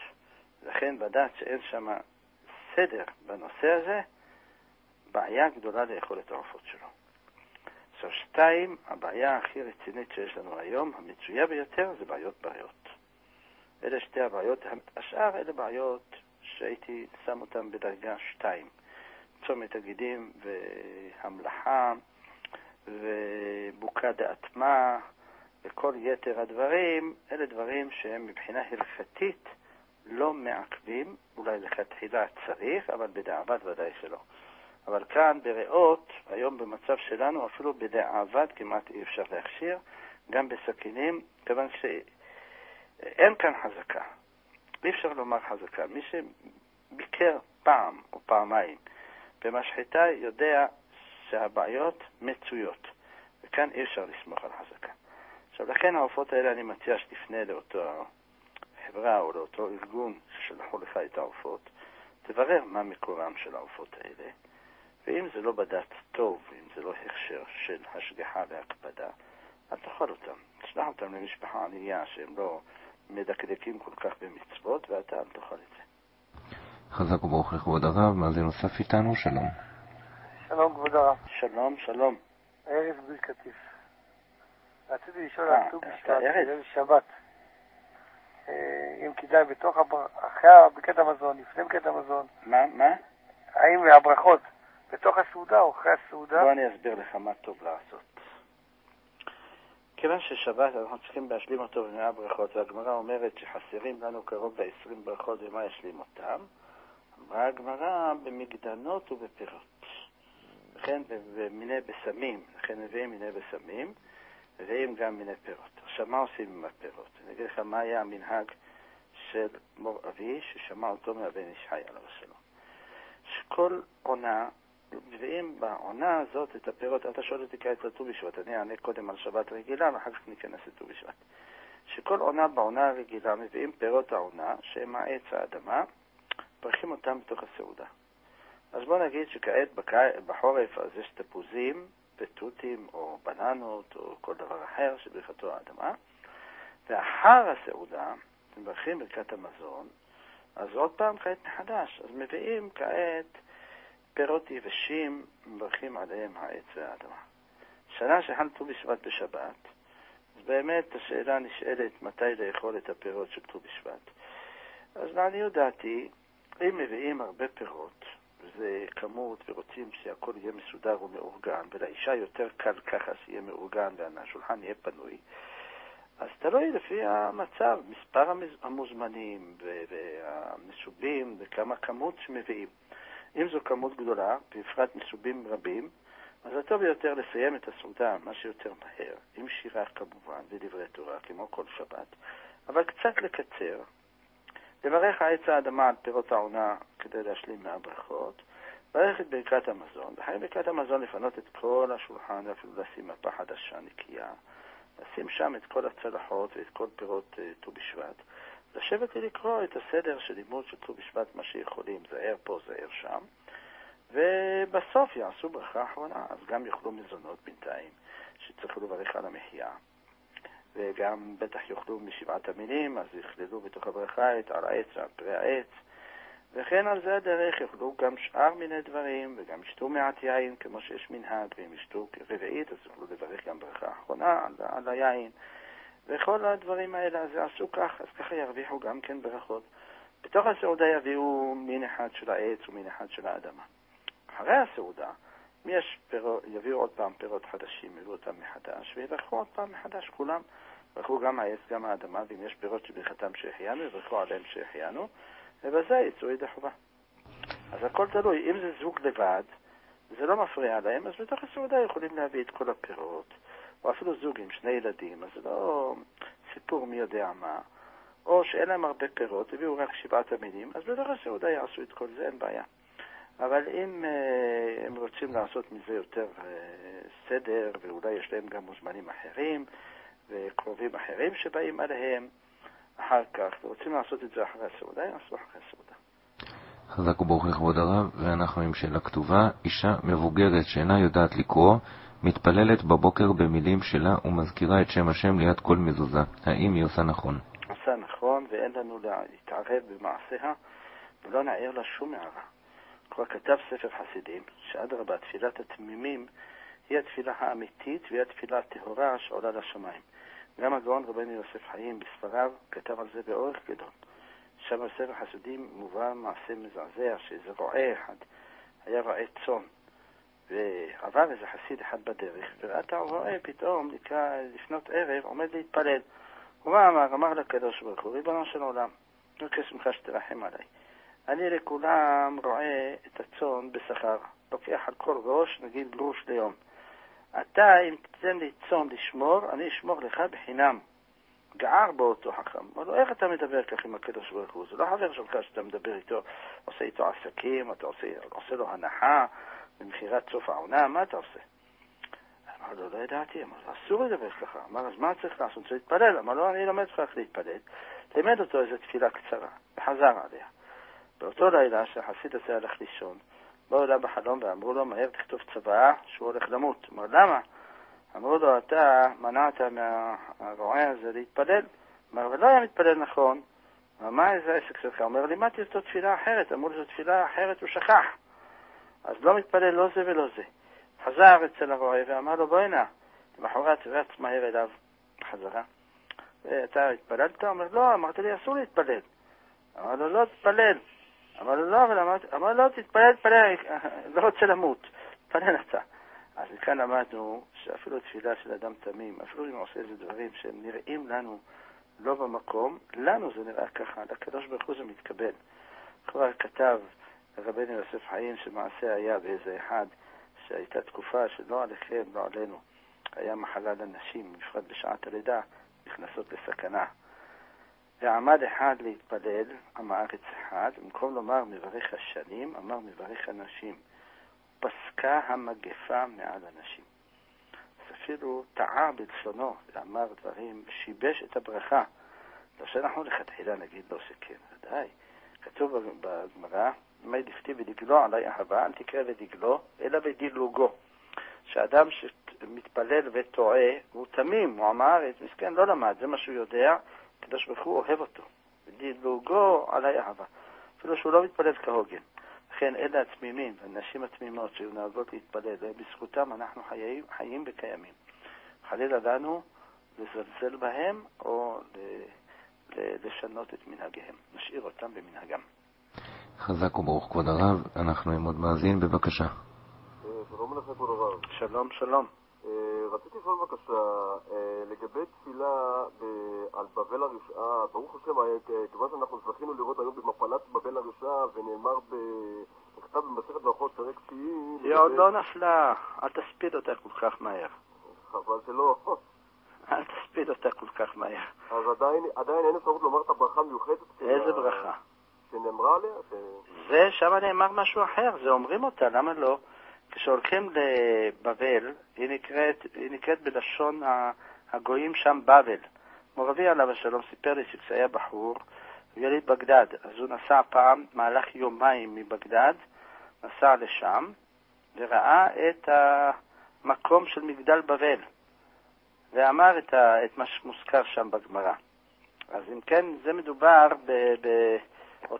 באותו מקום של המגדל, וכן מה שכתוב על אור כסדים ורואה בבל הרשעה.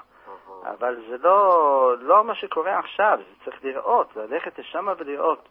עכשיו הם עדיין לא נפלו, אתה לא רואה שהם ממשיכים עם הטרור שלהם והם הורגים באמריקאים כל יום, השם ירחם והשם יצילנו. עצם זה שנפל המשטר שם וכבשו את העירה? לא, איזה תפסו, הכל שקר, אל תאמין לפוליטיקאים. זה לא... פוליטיקאים כולם רמאים, אל תאמין להם. זה לא חורבן בבל. לא. זה עדיין לא חורבן. טוב, השם מזכנו לזכור... השם מזכנו לתקן עולם מלכות שדי, שיבוא משיח ויפיל את כל אומות העולם תחת רגליו. דבר עמים תחתנו ולאומים תחת רגלינו. אמן, בקרוב. יישר כוח כבוד הרב, אנחנו עם עוד מאזין, בבקשה. ערב טוב כבוד הרב. שלום. תראה, אבי, יש לי הזכרה בפרשת יתרו שבוע הבא.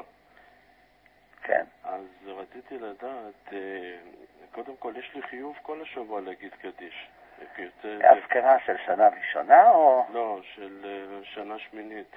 שמינית, כן. אז רציתי לדעת, נאמר אני קורא משהו, ואני יכול להגיד לעילוי שם אבי, משהו, או שזה הכל לשם, אסור לי להגיד פרק או פסוק תהילים, משהו לעילוי. אתה תלמד הכל באותו שבוע, ותעשה מה שאתה רוצה, הכל אוטומט עולה לעילוי נשמת אביך, גם אם לא תזכיר אותו. הרב מעבר יבוק כותב שהבן והחתן שקוראים ולומדים ועושים איזה מצווה, גם אם לא יזכירו שזה לעילוי נשמת אביהם או אמם, או חמיו או חמותו, באופן אוטומט הוא עושה שמה בשמיים מעלה ויקר וכבוד להוריו ולהורי אשתו. אז יוצא איפה שגם אם לא יזכיר. והביא ראיות מהזוהר הקדוש, שבכמה מקומות שם כתוב, רבי אלעזר, אחר פטירת אביו, אמר איזה חידוש תורה, אמר לו, כדי נעתרו לאבוך בגן עדן. כעת הכתירו את אביך באיזה כתר בגן עדן. וכן שם מובן רבי שמעון בר יוחאי, שבאותה שעה העתירו כתרים בגן עדן לרבי פנחס בן העיר חמיב. אז הנה ראינו מפה שראיה מפורשת, שגם אם לא מזכיר אותו, אלא עצם זה שעושה איזה תורה או לומד איזה דבר, עושה לו עילוי נשמה. חזק וברוך לכבוד הרב. אנחנו עם שאלה כתובה, אם יש טעות בתאריך על קבר ביום הולדתו של הנפטר, האם צריך לתקן? לא מעכב מאומה, לא צריך לכתוב את יום הולדת הנפטר על המצבה. מה שנוהגים לכתוב, יום הפטירה, שיש ממנו נפקא מינה, שאם ירצו לזכור את יום הפטירה, הנה הוא חקוק על המצבה. שם אם יש טעות, באמת יתקנו אותה.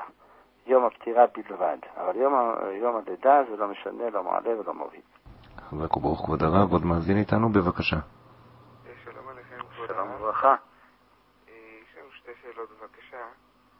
שאלה אחת לגבי בקבוקי יין, יין ביתי, שהצטברו אצלנו בבית, ואנחנו לא בטוחים לגבי המעשרות שלהם, לגבי אורלה, מה צריך לעשות בעניין? מה פירוש אורלה? בעיקרון אני חושב שזה יינות שנעשו מענבים של ערבים. אין בעיה, אני לא חושב שיש בעיה של אורלה שם, לא שמענו שיש בעיה, אז אורלה אני לא חושב שצריך לחשוש, בפרט שזה מיעוט שלא מצוי. עכשיו לגבי השאלה לגבי מעשרות, אתה יכול לעשר היום, אין שום בעיה. אתה יכול לקחת כמות של 1 מ-100 ולעשר. אנחנו לא יודעים מאיזה שנים אלו, אז לעשות על תנאי או באיזה צורה. מה זה אתה לא יודע? אתה לא יכול להבחין. אתה לא יכול... לגבי, אתה שואל, אז זה עכשיו דבר אחר.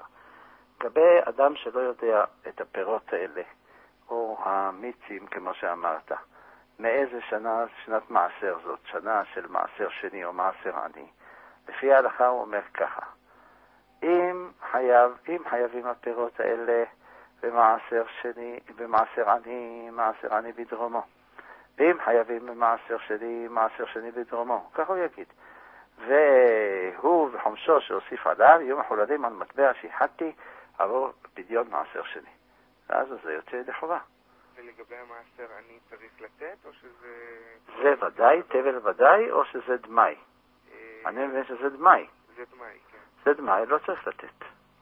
לא חייב לתת. אתה יכול לתת סתם צדקה עבור זה, במקום זה אין שום בעיה. אבל לא חייב. רק בתבל ודאי חייב לתת לעני, או ללוי. ולתת את הצדקה כערך המעשר עני? כשחייב ייתן באותו ערך. כאן לא חייב, ייתן איזה משהו סמלי. לא חייב. כן, תודה רב. עוד בעניין מעשרות, לגבי פירות הדר, אז צריך להחמיר תמיד להפריש לגבי 2 השנים, או... לא. רק בתר חניתה? לא צריך 2 השנים, כן. הולכים אחר חניתה. יישר כוח לכבוד הרב, אנחנו פונים למאזין נוסף. שלום. מאזין נוסף. הלו. בבקשה. שלום. שלום הרב. חמוד. אני חזרתי בתשובה לפני 4 שנים, ואני לומד בישיבה של אשכנזים, כן. חסידית, וברוך השם הדרך שם מאוד מוצאת חן בעיניי, ואני מאוד נמשך לדרך הזו. והשאלה שלי היא, שאני יודע שהרי לפי הספרדים יש את העניין של אל תיטוש תורת אמך. אז כשאני שאלתי שם פוסק, הוא אמר שהיות שאנחנו בעלי תשובה, אז אני יכול לבחור בדרך הזאת, כי כתוב כל המלמד את בן בנו תורה כאילו ילדו, אז ממילא אני נחשב כאילו אני הבן שלהם, אז ממילא אני יכול ללכת בדרך הזאת אם אני נשאר. עכשיו, העיקר לא אמרת לי, ההורים שלך הם ספרדים? כן. כן, הלאה. זהו, רק שלא לימדו אותי על פי ההלכה, מה שהוא אמר לך, מחילה זה טעות. כבר כתב הגאון רבי בן ציון אבא שאול, זה כתב ידו ממש, בהקדמה ובמבוא לספר אור לציון חלק ב', שמה שאומרים כך זה טעות הוא, דין של אל תיטוש תורת אמך, הוא חייב ללכת אחר ההורים שלו, כיוון שההורים שלך ילדו אותך, וההורים שלך חייבים בזה, ולא היה מצב שנפקע מהם החיוב, כיוון שהם חייבים בהנהגה של עדות המזרח, אז אתה חייב לנהוג כפי עדות המזרח, וזה לא נכון שזה שהם החזירו אותך בתשובה, אתה הולך לפי המנהגים שלהם. יישר כוח לכבוד הרב. אנחנו עם שאלה כתובה. לפני כחודשיים קניתי ספרי חפץ חיים, 4 במספר, במחיר של 150 שקלים. היום פגשתי חבר שקנה את אותם ספרים ב-70 שקלים. האם עליי לגשת למוכר ולהוכיח אותו על הפקעת המחיר, והאם לדרוש ממנו את הכסף בחזרה מדין הפקעת מחירים? לדרוש את הכסף אני לא יודע אם הוא יוכל, כי צריך בית דין, אבל בהחלט להוכיח אותו ראוי. ולך הוא יאמר לו, הנה במקום פלוני הספרים האלה עלו 70 שקלים, למה אתה סחטת אותי ולקחת ממני 150 שקל. יישר כוח לכבוד הרב. מספר הטלפון לשאלות 02-500-1166 ושלום למאזין. שלום כבוד הרב. שלום וברכה. יש לי שאלה לגבי שקיעה נראית. פשוט במעלה אדומים, אז הרבנן שם בדקו, ראו שבגלל היום הגבורים של הר הצופים בירושלים, אז השקיעה שם 20 דקות הוא ממש לפני ירושלים. אני נוסע הרבה במעלה אדומים, ואני רואה שם הרבה אנשים נוסעים, עדיין הרבה דתיים שומרי תורה ומצוות, עדיין נוסעים שיש שקיעה נראית כבר. אז מתי הם נוסעים? לא הבנתי. מתי הם נוסעים? ממש 20 דקות אחרי הדלקת נרות כביכול. באיזה יום? בערב שבת. ערב שבת, לא הבנתי. זה לא שמעתי. כן, אז שאלה... הם נוסעים מאיפה לאיפה? בתוך ירושלים, בתוך מעלה אדומים, סליחה, ראיתי שאתם נוסעים לבית כנסת או משהו כזה, ממש בשקיעה נראית כבר. והרבה בכלל לא מודעים לעניין הזה, כאילו, הרבנן שם צועקים שצריך להחמיר, אבל הרבה הולכים כביכול לפי ירושלים. מעלה אדומים זה לא ירושלים, וזה פשוט, וגם אם היא הייתה מחוברת בבנייה לירושלים, היא צריכה ללכת לפי השקיעה שנראית שם, לפי המקום הגבוה שם. אז אם באמת השקיעה שם היא נראית יותר מוקדם, אני לא יודע אם זה 20 דקות, נשמע לי מוזר מאוד מאוד. אפילו המקומות הכי מרוחקים פה בארץ לא יכול להיות הפרש של 20 דקות. כפי הנראה, אני אומר את זה רק מהשערה, יש איזה הר שמסתיר, ובזה אנחנו לא פוסקים, כמו שהיום רוצים להגיד. כבר בזמנו הגאון הרב פרנק, גם הגאון הרב וייס, ועוד מגדולי ישראל שהיו בדור שעבר, הרב בן גיס, ועוד כולם פסקו, שאנחנו מחשבים כאילו ההר איננו, והולכים לפי האופק, לפי קו האופק, ולא לפי מה שההר מראה או לא מראה. וכי אגב בעצמך, אדם שגר ליד הר, למרגלות ההר, וההר מסתיר את השמש, אז נגיד שזה שקיעה, רואים שזה יום. איך אפשר לומר שזה שקיעה? אז זה מה שבמעלה אדומים רוצים להחמיר 20 דקות יותר מירושלים, נשמע לי מאוד מאוד מוזר. סליחה שאני אומר את זה, אבל זה לא מסתבר בשכל. לא יכול להיות הבדל כזה גדול, יכול להיות הבדל של עד 7 דקות, 6 דקות, 7 דקות. אבל הבדל של 20 דקות נשמע בכלל תמוה מאוד. יישר כוח לכבוד הרב, ואיתנו עוד מאזין, בבקשה. מאזין? הלו? כן, יותר בקול. שלום. שלום כבוד הרב. שלום לך. רציתי לשאול, כתוב בלוח שנה כתוב תענית אסתר ביום חמישי בי"א בפורים, ובערב כתוב בלוח שנה ביום חמישי, בערב קוראים את המגילה, גם בירושלים. זה לא נכון. בלוח השנה שיש לך בבית? כן. אז כתוב שביום, איזה יום? יום חמישי בי"א. יום חמישי י"א, נכון. השנה יחול פורים במוצאי שבת בתל אביב, בשאר הערים כמו תל אביב וכדומה יוצא מוצאי שבת, ואילו בירושלים יוצא יום ראשון בערב. ותענית אסתר חלה ביום חמישי. למה? כי זה חל ביום שבת, והקדימו את זה ליום חמישי. זה תענית שלא בזמנו. נפקא מינה שנשים בהיריון ונשים מניקות וכו' יהיו פטורות מהתענית, תענית אסתר. אז עכשיו יוצא בירושלים, ובכל המדינות, בכל הערים, בכל הארצות בעולם, צמים ביום חמישי. נכון, אתה צודק, אני בינתיים הלכתי את הלוח שאצלי בבית, אותו דבר, טעות נוראה וחמורה מאוד. כתוב שמה, בערב קוראים את המגילה גם בירושלים. הוא טעה, מסכן הזה, כנראה העתיק את זה מלוח של פורים משולש. אז עשה תענית משולשת גם כן. וקריאה משולשת, זה טעות, ויפה הערת. בשאר המדינות ובשאר הערים קוראים את המגילה במוצאי שבת וביום ראשון, ואילו בירושלים המקום היחיד בעולם נכון להיום שקוראים ביום ראשון בערב ויום שני בבוקר. יישר כוח. כן, יישר כוח לכבוד הרב וגם למאזין שהאיר את עינינו. ואנחנו עם עוד מאזין. שלום. ערב טוב כבוד הרב. שלום. יש לי שתי שאלות אם אפשר ברשות הרב. כן. שאלה ראשונה לגבי גיסי, הוא בתקופה שהוא יוצא לפגישות עכשיו להשתדך, והוא נפגש עם מישהי שפחות או יותר זה נראה לו שזה יכול ללכת, רק יש לו איזה מניעה שהאבא שלה הוא גוי. איך הוא צריך להרגיש בעניין הזה? היא טובה. היא טובה, הוא אומר סליחה? יש לה מידות טובות? כן, הוא אומר שכן, היא אכפתניקית מה? היא אכפתניקית, מה שנקרא, היא נשאת בעול והיא טובה, כן. אם יש בה מידות טובות, מעשים טובים,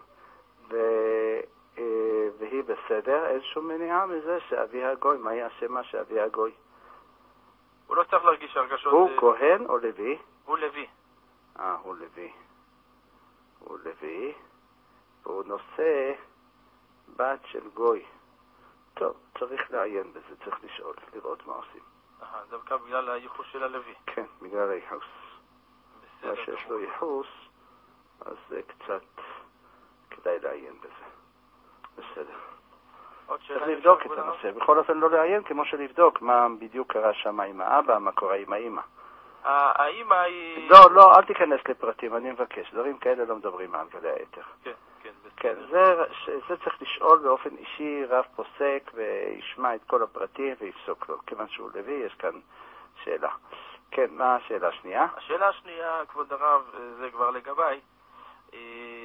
אני שואל על עדיפות של היום, אם הקנייה של דירה בארץ ישראל, זה שווה עד כדי כך שאדם צריך להשתעבד לזה, ועל חשבון אפילו לימוד תורה, כי אני אברך שהייתי לומד חצי יום. במקום לקנות דירה, מה הוא יכול לעשות? איך יפתור את בעיית הדיור? לשכור דירה. זאת אומרת, יש הרבה חובות על הדירה לשכור דירה, כמה יעלה לו כל חודש? עולה 450, $500. $500 לחודש. כן. ובין כמה הוא היום, הבן אדם? היום בין 38. 38. 38. והוא יחיה עד גיל 70, 80, ויהי רצון עד 120, $500 לחודש. תכפיל את זה ותראה אם זה לא מגיע למחיר דירה. אבל השאלה היא, כבוד הרב, אם הביטול של התורה כאן... איזה ביטול של תורה? ועכשיו אין ביטול של תורה לשלם $500 לחודש, מאיפה מוצאים את זה ברחוב? אבל לא, זה דבר שאפשר לעמוד בו. למשל, אם הוא כותב חצי יום ספרות, למשל, כותב. לא, חשבתי שהוא איזה שקדן גדול. אם הוא כותב, אז מה? אז כמו שהוא כותב, אז יכתוב גם ויעשה קצת, שיקנה לעצמו דירה. מה, אשתו מסכנה כל הזמן צריכה להיטלטל מדירה לדירה, כל פעם סחירות? זהו, זה השאלה שכיום... אז זה התשובה. למה זה השאלה? זה התשובה. שלא ככה עושים. צריכים לקנות דירה כמו שכל רוב העולם עושים. זאת אומרת, זה שיקול חשוב. כל טוב. תודה רבה, כבוד הרב. כן, היום אנחנו מוצפים במשכנתאות למיניהם, אנחנו עם שאלה כתובה, האם כל סוגי ההכשר על פירות יבשים מספיקים או שיש צורך בכשרות מהודרת? האמת שאני לא בקיא בנושא, כי לא התעדכנתי, אני מודה ולא בוש, השנה לא התעדכנתי בנושא של פירות יבשים, אם חלו איזה שינויים או התפתחויות, ומסתמה תמיד יש חדשות בנושא של הכשרות. אני פשוט לא מעודכן בזה, צריך לחפש הכשרים טובים, כי יש סוגי פירות שמופשכים אותם בכל מיני דברים, או שיש כל מיני בעיות. לדוגמה אני אתן דבר שהוא כבר ידוע ומפורסם. שקדים כלופים, ואני מתכוון שקדים כלופים שהם בצבע לבן. זאת אומרת, כלופים גם מהקליפה החומה שלהם. יש חשש כבד, מיובאים מחוץ לארץ, יש חשש כבד שהם מצופים בעמילן, שמקורו מחלב. אז זה חלב גוי, ויכול להיות כל מיני סוגים של חומרים שהם מכילים איסור. לכן מאוד צריך להיזהר. ועדין אגוזי פקן מכלופים שמגיעים מחוץ לארץ. יש סוגי אגוזי פקן, לא פקן, סליחה, אגוזי מלך, מה שנקרא, אגוזים טורקים מטורקיה. שהאגוזים האלה, יש חשש שהם משוחים באיזה חומר מסוים. לכן כדאי לשים לב. יישר כוח לכבוד הרב, אנחנו עם מאזין, בבקשה. מאזין? הלו, שלום כבוד הרב. שלום. רציתי לשאול, אני עובד בביתן, שומר, עכשיו אני תוך כדי העבודה צריך להיכנס ולצאת מהביתן. כן. עכשיו לעניין ברכות, שאני מברך ברכה ראשונה, אם זה על פת ואם זה על דברים אחרים. כן. כן, אתה צודק בהחלט. אז ככה, אם אתה אוכל תוך כדי הליפה, כשאתה מברך אתה מתכוון לאכול את הדבר הזה או לשתות את הכוס הזה כשאתה משנה מקום למקום. אמנם זה לא נכון לעשות כן, אבל אין ברירה. כיוון שזה המקצוע שלך שאתה צריך לסייר שם בשטח, ואתה לא יכול לשתות את זה בבת אחת ולעזור את הכוס, אלא אתה צריך לקחת איתך את הכוס או את האכילה הזאת או את החטיף הזה. אז באמת יש לך דין של הולכי דרכים, וכיוון שמראש אתה מתנה ואתה חושב על דעת להסתובב, ואתה מסתובב עם האוכל ביד, יש צד להקל. אני לא אומר שזה לכתחילה מותר, אבל יש צד להקל בזה, ואתה יכול לברך פעם אחת ולהסתובב, וכשהאוכל או השקית או הכוס ביד שלך, ואתה ממשיך לשתות וממשיך לאכול. זה אתה יכול לעשות. כנ"ל יש שאלה לגבי גרעינים, כל מיני דברים חטיפים שאדם לוקח ואוכל תוך כדי לכתוב בדרך. אם כי יש מי שרוצה שיראה את המקום הראשון שהוא ברך שם, להלכה זה לא מעכב, במעשה זה לא מעכב אם הוא דעתו הייתה מראש, כי זה דין הולכי דרכים. זה מדין הולכי דרכים. אבל על פניו אם אתה אוכל לחם, כיוון שפה אל תעשה את המשחקים האלה. כיוון שבהלכה אם אתה אוכל לחם, סעודה, אתה חייב לגמור אותה ולברך את ברכת המזון באותו מקום, כי זה קנה את מקומו. לכן באוכל אתה תשתדל לאכול שם ולא לאכול בחוץ. ולכן אל תזוז, תשתדל לא לזוז עד שתגיד ברכת המזון. אלא אם כן קרה איזה משהו שמצריך את הבדיקה שלך, זה ודאי אתה יוצא, אין מה לעשות, ואז תשתדל אחרי שתסיים את הפעולה שנקראת בשבילה או שיצאת בשבילה, שאתה חוזר מברך מיד ברכת המזון. עכשיו יש עוד בעיה בתוך הסעודה שזה באמצע ברכת המזון, אז באמת אם אתה אוכל איזה פירות וכדומה, יש מי שאומר שכאן זה גם יש קביעות מקום.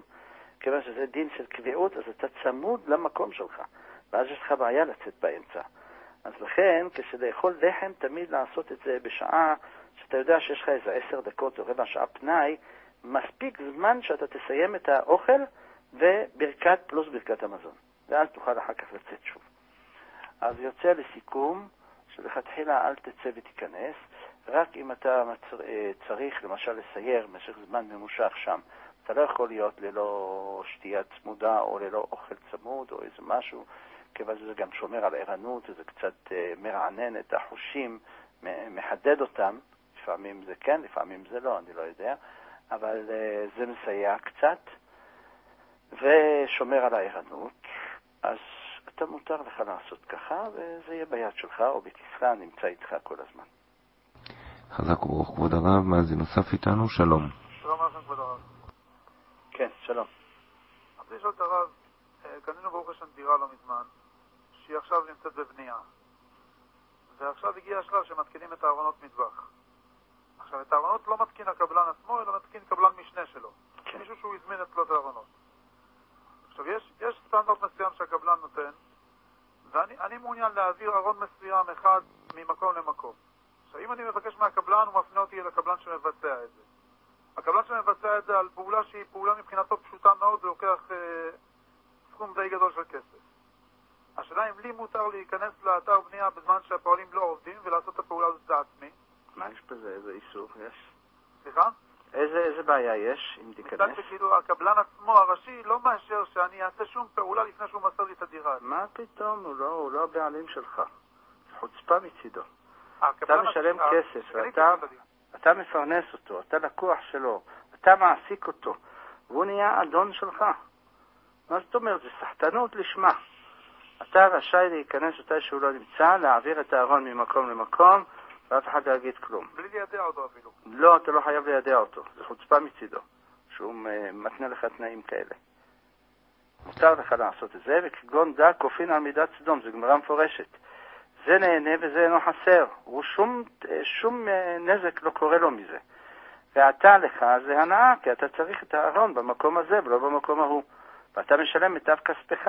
אז זה רשות שלך, מותר לך לעשות מה שאתה רוצה. חזק וברוך לכבוד הרב. מאזין נוסף איתנו, בבקשה. שלום וערב טוב לכבוד הרב. שלום וברכה רבה.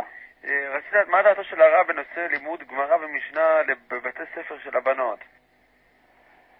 זה לא דעתי, דעת התורה, ההלכה. כמובן. גמרא מפורשת שאסור שאדם ילמד בביתו תורה. איזה תורה? תורה שבעל פה. תורה שבכתב, מצווה וצריך. הגאון החפץ חיים כתב שילמד אותה גם נביאים וכתובים, ילמד אותה מסכת אבות, ילמד אותה הלכות שייכות לבית, כמו הלכות בשר בחלב והלכות שבת, וכן הלכות טהרה והלכות חלה, כל שאר ההלכות ששייכות אצל כל בת יהודייה. אז לכן, כמו שיש קיצור שולחן ערוך, שנוהגים ללמוד אותו, יש של האשכנזים ויש של הספרדים, הגאון רבי יצחק יוסף כתב, ועוד בן איש חי, ספרים שבנות צריכות ללמוד, אבל ללמוד גמרא לשם גמרא, והלכה סתם בשביל להיות דומות לבנים זה אסור. יישר כוח לכבוד הרב, ואנחנו עם שאלה כתובה. האם בהדלקת נרות שבת משנה איזה נר מדליקים קודם כמו בחנוכה? לא, אין שום הבדל. בחנוכה יש אומנם כתוב שיתחיל ילך משמאל לימין, ויש מבוכה גדולה בראשונים מה נקרא שמאל ימין, בוויכוח גדול עצום המהריל, יש תשובה של המהריל, תרומת הדשן על זה, הלבוש, וגם מרן רבי יוסף קארו העריכו בזה מאוד, אבל מוסכם על דעת כולם שאנחנו שמים את החנוכיה איפה ששמים והולכים משמאל לימין. אבל בנרות שבת לא שמענו שיש איזה, לא ראיתי בכל אופן באיזה פוסק שהעיר על זה, לכן האישה תדליק איך שנוח לה, וזהו, והעיקר שתדליק נרות שבת, זה הכל. חזק וברוך כבוד הרב, מאזין איתנו, בבקשה. שלום כבוד הרב. שלום וברכה. אני רוצה לדעת אם יש עניין לגדל פירות מאחורי האוזן. תלוי לפי העדות. האשכנזים הליטאים בעיקר נהגו בזה. אנחנו הספרדים לא נהגנו בזה. ואלה היו משאירים מעט, קצת פאות עבות מקום מעל האוזן, במקום של גידולם, וקוזזים אותם כל פעם שהולכים לספר, אז מורידים אותם קצת, מקלים את השיער. אבל הספרדים לא נהגו, ואין בזה שום עניין, מה גם שלפי הקבלה, זה לא מקום גדידת הפאות, שזה אחרי האוזניים, ולא ראינו כל חכמי הקבלה שהיו בירושלים מדורות שעברו, מדורות שלפנינו, גם מדור של הבן איש חי ואחרים, שעשו כן אלא אדרבה, היו אומרים לנו לגזוז אותם. אבל אלה שנהגו כך בגלל שלמדו בתוך ישיבות אשכנזיות וכדומה, ונוהגים בזה, אנחנו משאירים אותם במנהגם שלא יהיו שונים מאחרים. חזק וברוך כבוד הרב, אנחנו עם מאזין נוסף, בבקשה. שלום כבוד הרב. שלום. יש לנו... הלו? כן. מחילה. אנחנו חושבים להעביר עצמות של מתים מחוץ לארץ לארץ. למה? איך? למה? זה של סבתא שמאוד רוצים שתהיה קבורה פה. זה כבר מדובר לפני יותר מ-50-60 שנה היא קבורה שם. נו, אז מה יש בזה? אנחנו, תאר לך שנביא את כל המתים מחוץ לארץ לפה, לא יישאר מקום לדירות. אנשים היום דיברו איתי הרבה כאן שרוצים לקנות בתים. לא יודע, יש... אני גם יש לי סבא בחוץ לארץ, ואבא של סבא, וסבא של סבא, והסבתות בלי סוף מלא סבתות בחוץ לארץ. אני לא מביא אותם לפה. טוב להם שם, אף פעם הם לא באו אליי, לא הפריעו לי, ולא מפריע להם. לא יודע מה יש בזה עניין. לא יודע, יש עדיפות שקבורים פה בארץ. לא בטוח, אתה שואל או אתה מחליט? אני שואל, כי אני לא שמעתי. מעט ידיעות, אין לי הרבה. לא שמעתי. תדע שגם יש חרדת הדין, שפותחים את הקבר, שזה בעיה. אמנם יש אומרים חרדת הדין רק ב-12 חודש, אחר כך זה ניבול. בכל אופן זה לא פשוט לפתוח קבר של מת סתם. רק אם יש חשש שבאים הגויים ומחללים בבית הקברות, הכוונה שחופרים ומחטטי שכבה, כמו שנאמר, חורשים את המקום, הורסים את המקום, זה משהו אחר. אבל אם הם לא הורסים את המקום ולא נוגעים במקום, נשאיר אותם במקומם. יישר כוח כבוד הרב, מאזין נוסף איתה. בזמנו שאלו את הגאון, אני זוכר, אני הייתי נוכח, את הגאון הגדול הבבא סאלי, זכותו תגן עלינו, רבי ישראל, שאחרי שעשו הסכם שלום עם מצרים, ביקשו ממנו שיסכים שיעלו את עצמותיו של אביר יעקב, רבי יעקב אבי חצירה, מדמנהור שבמצרים, והוא סירב לחלוטין. לא רק זה, הוא אפילו לא הלך לשם. הציעו לו לבוא לשם, אמר לא, אני אשב פה, הוא יבוא בתחיית המתים, הוא יקום והוא יבוא לכאן. אז הוא לא הסכים שיעלו את עצמותיו לכאן. אז פשוט, הדברים האלה לא כל כך חלק שאנחנו נבוא ונפתח קבר ונעביר מת ממקום למקום. תראה, גדולי ישראל כמו הגאון מווילנה, כמו הבעל שם טוב, כמו רבי לוי יצחק ברדיצ'וב, כמו נועם אלימלך, המהר"ל מפראג, ועוד גאוני ואיתני ארץ, המגן אברהם, עטורי זהב, הבית חדש, שממהם אנחנו שותים יום יום, לומדים את תורתם, קבורים בחוץ לארץ, ואף אחד לא מדבר על להעביר את עצמותיהם לכאן. כי כל עוד המקומות שלהם שמורים והם מוגנים פחות או יותר, אין מה להעביר מתים. גם אין שום מצווה למלות את ארץ ישראל קברים. יש אדרבה, בירושלמי יש דברי גנאי שנאמרו על פעם שהביאו איזה שניים, ראו מביאים ארונות, ודיברו על זה, שם יש מילים חריפות על אלה שהביאו אותם שם. והזוהר גם קרא עליהם את הפסוק, פסוק גם כן חריף מאוד, אני לא רוצה לחזור עליו, פרשת החרימות. יוצא שהדברים האלה לא כל כך פשוטים. אנחנו נביא את עצמותיהם של המתים רק כאשר יש סכנה קיומית לקבר שלהם או לכבודם שלהם שם. כן, חבות. חזק וברוך כבוד הרב, מאזין נוסף איתנו, שלום. הלו. שלום לך.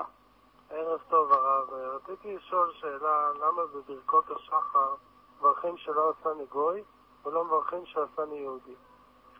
דנו בזה באורך הפוסקים והמפרשים, שהברכה היא שאני לא גוי, זאת אומרת לדעת, זה דרך המוסר, לדעת, לא שאני יהודי, אני יודע שאני יהודי. א', אני לא יודע אם אני מספיק יהודי טוב, אז לכן, איך יאמר שעשני יהודי.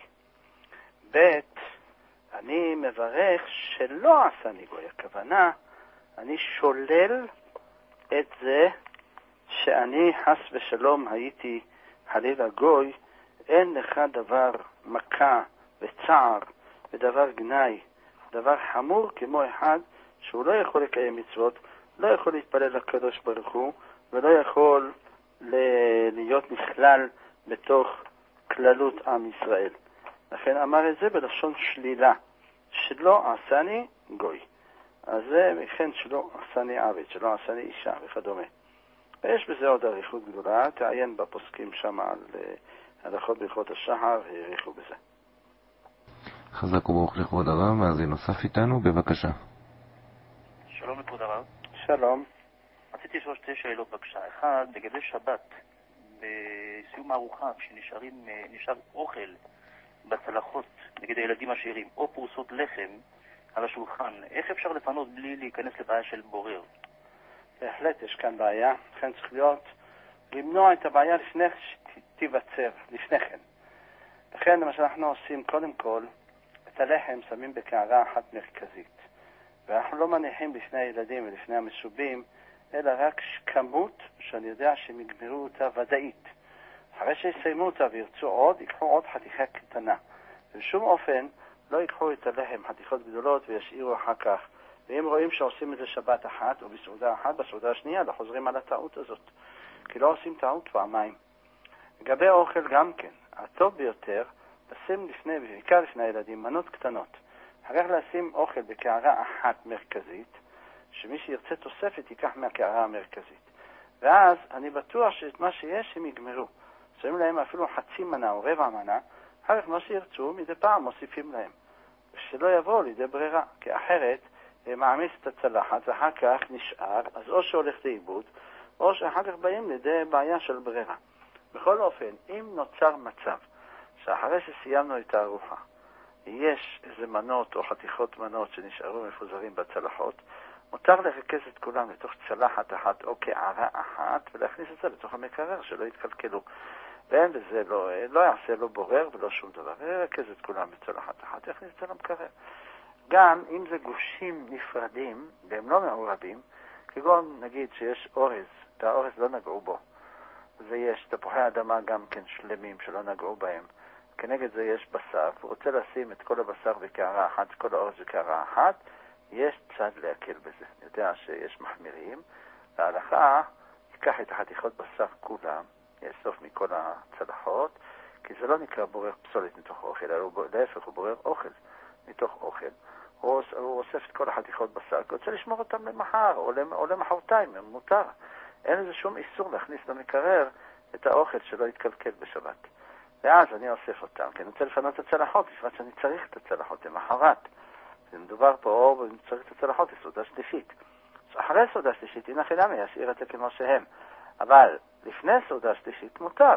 רוצה לפנות את הצלחות, אז אוסף אותם. בזמנו שאלנו את הרב בן ציון, אמר לנו בפירוש שאין בזה שום בעיה ואין בזה שום מניעה. יש רוצים להחמיר בזה, אבל מעיקר הדין אין בזה שום איסור. השאלה השנייה, לגבי סיום תפילת עמידה, במידה ובן אדם לא יכול לעשות 3 צעדים אחורה, לחזור ל3 צעדים אחורה לעושה שלום, בגלל שמישהו מתפלל מאחוריו, כן. ולא יהיה לו זמן אחר כך להחליף תפילין של רבנו תם. האם הוא יכול באותו זמן שהוא מסיים את התפילה, בלי שחזר לאחוריו, להחליף את התפילין? יש לנו בעיה, כיוון שבתפילין של יד הוא צריך לשבת, אנחנו הספרדים, אז יש לנו בעיה, כי הוא יצטרך לשבת. וכאן הוא עומד, הוא לא יוכל לשבת. אז יש בעיה. על פניו היה נראה שאולי לכאורה היה ניתן מקום להתיר לו לעשות את זה. לאשכנזים זה יותר קל. האשכנזים נוהגים לעמוד גם בלבישת תפילין של יד. אבל אנחנו הספרדים שנוהגים כשיטת רבנו הארי, הזוהר, שאמרו שצריך לשבת בתפילין של יד, אז יש לנו בעיה בזה. חזק וברוך לכבוד הרב. מאזין נוסף איתנו, בבקשה. כבוד הרב, שלום. שלום וברכה. אם אני לומד תורה לעילוי נשמת מישהו, או שמישהו משלם לי כסף עבור שעת לימוד, התורה שייכת למי? אין שום בעיה בזה. תיקח כסף והתורה שייכת גם לך, גם לא, אין לזה שום בעיה. יש שאלה, רב חיים מוולוז'ין דן בזה, כתב שמצווה לקחת, ואדרבה, אם הוא לא רוצה לקחת, מראה שהוא לומד תורה לא לשם שמיים. כאילו אני לומד תורה, שאל אותו איזה תלמיד אחד, שבא אליו איזה גביר ואמר לו, תראה, אני אתן לך כסף, אתה תמכור לי איזה שעה של לימוד תורה. אז הוא בא לשאול את רב חיים מוולוז'ין, אם לעשות את זה או לא לעשות. אמר לו רב חיים מוולוז'ין, להפך, אם אתה לא תעשה, ייראה שאתה לא עושה תורה לשמה. אתה תיקח את הכסף ותגיד לו, בסדר, אתה שכר, אתה רוצה שכר, קח שכר. אתה תלמד, הלימוד שלך לא יחסר פעומה. בפרט שיש לנו את דברי רבן חיים בן עטר בפרשת כי תישא, ואת דברי בעל ההפלאה בהקדמה שלו. ועוד רבים מגדולי ישראל, גם הרב חידה בראש דוד, כותב בראש דוד על התורה, שלא נחסר מהתלמיד חכם כהוא זה. מנה של קודש כפול היה. זאת אומרת, המטבע זה ייתנו, מחצית השקל, 20 גרה השקל. למה מחצית השקל 20? מחצית השקל נהיה 10. מה העניין? שרצה להגיד לך, אומר רבנו חיים בן עטר, שמנה של קודש כפול. מה פירוש? הוא אומר, התלמיד חכם לומד תורה, אשתו לוקחת חצי. אחר כך המחזיק, שמחזיק בידו גם כן לוקח חצי. מה יישאר בידו? מאומה? לא תפחד. לא נגרע מחלקו מאומה. תלמיד חכם לוקח הכל מלא. לכן אם בא אדם ונותן לך איזה כסף, הוא אומר לך שהוא רוצה שתלמד ויהיה לו חלק בלימוד הזה, או שהלימוד יהיה בשבילו שעה מסוימת או שעתיים, אין בזה שום בעיה. אתה יכול ורשאי לעשות כן, רק חיים מוולוז'ין כתב שלא יסכים לוותר על השעה שהוא לומד מתוך צער. אם יש לו איזה שעה של לימוד או שעתיים או זה שהוא קצת רעב או עייף או שהוא דואג, יש לו איזה דאגות או דברים שמציקים לו, בכל זאת הוא לומד, אז זה השכר של הלימוד הזה גדול מאוד מאוד. זה האדם לא יוותר. אבל סתם לימוד רשאי, אין בזה שום בעיה. יישר כוח כבוד הרב, וכאן אנחנו חותמים.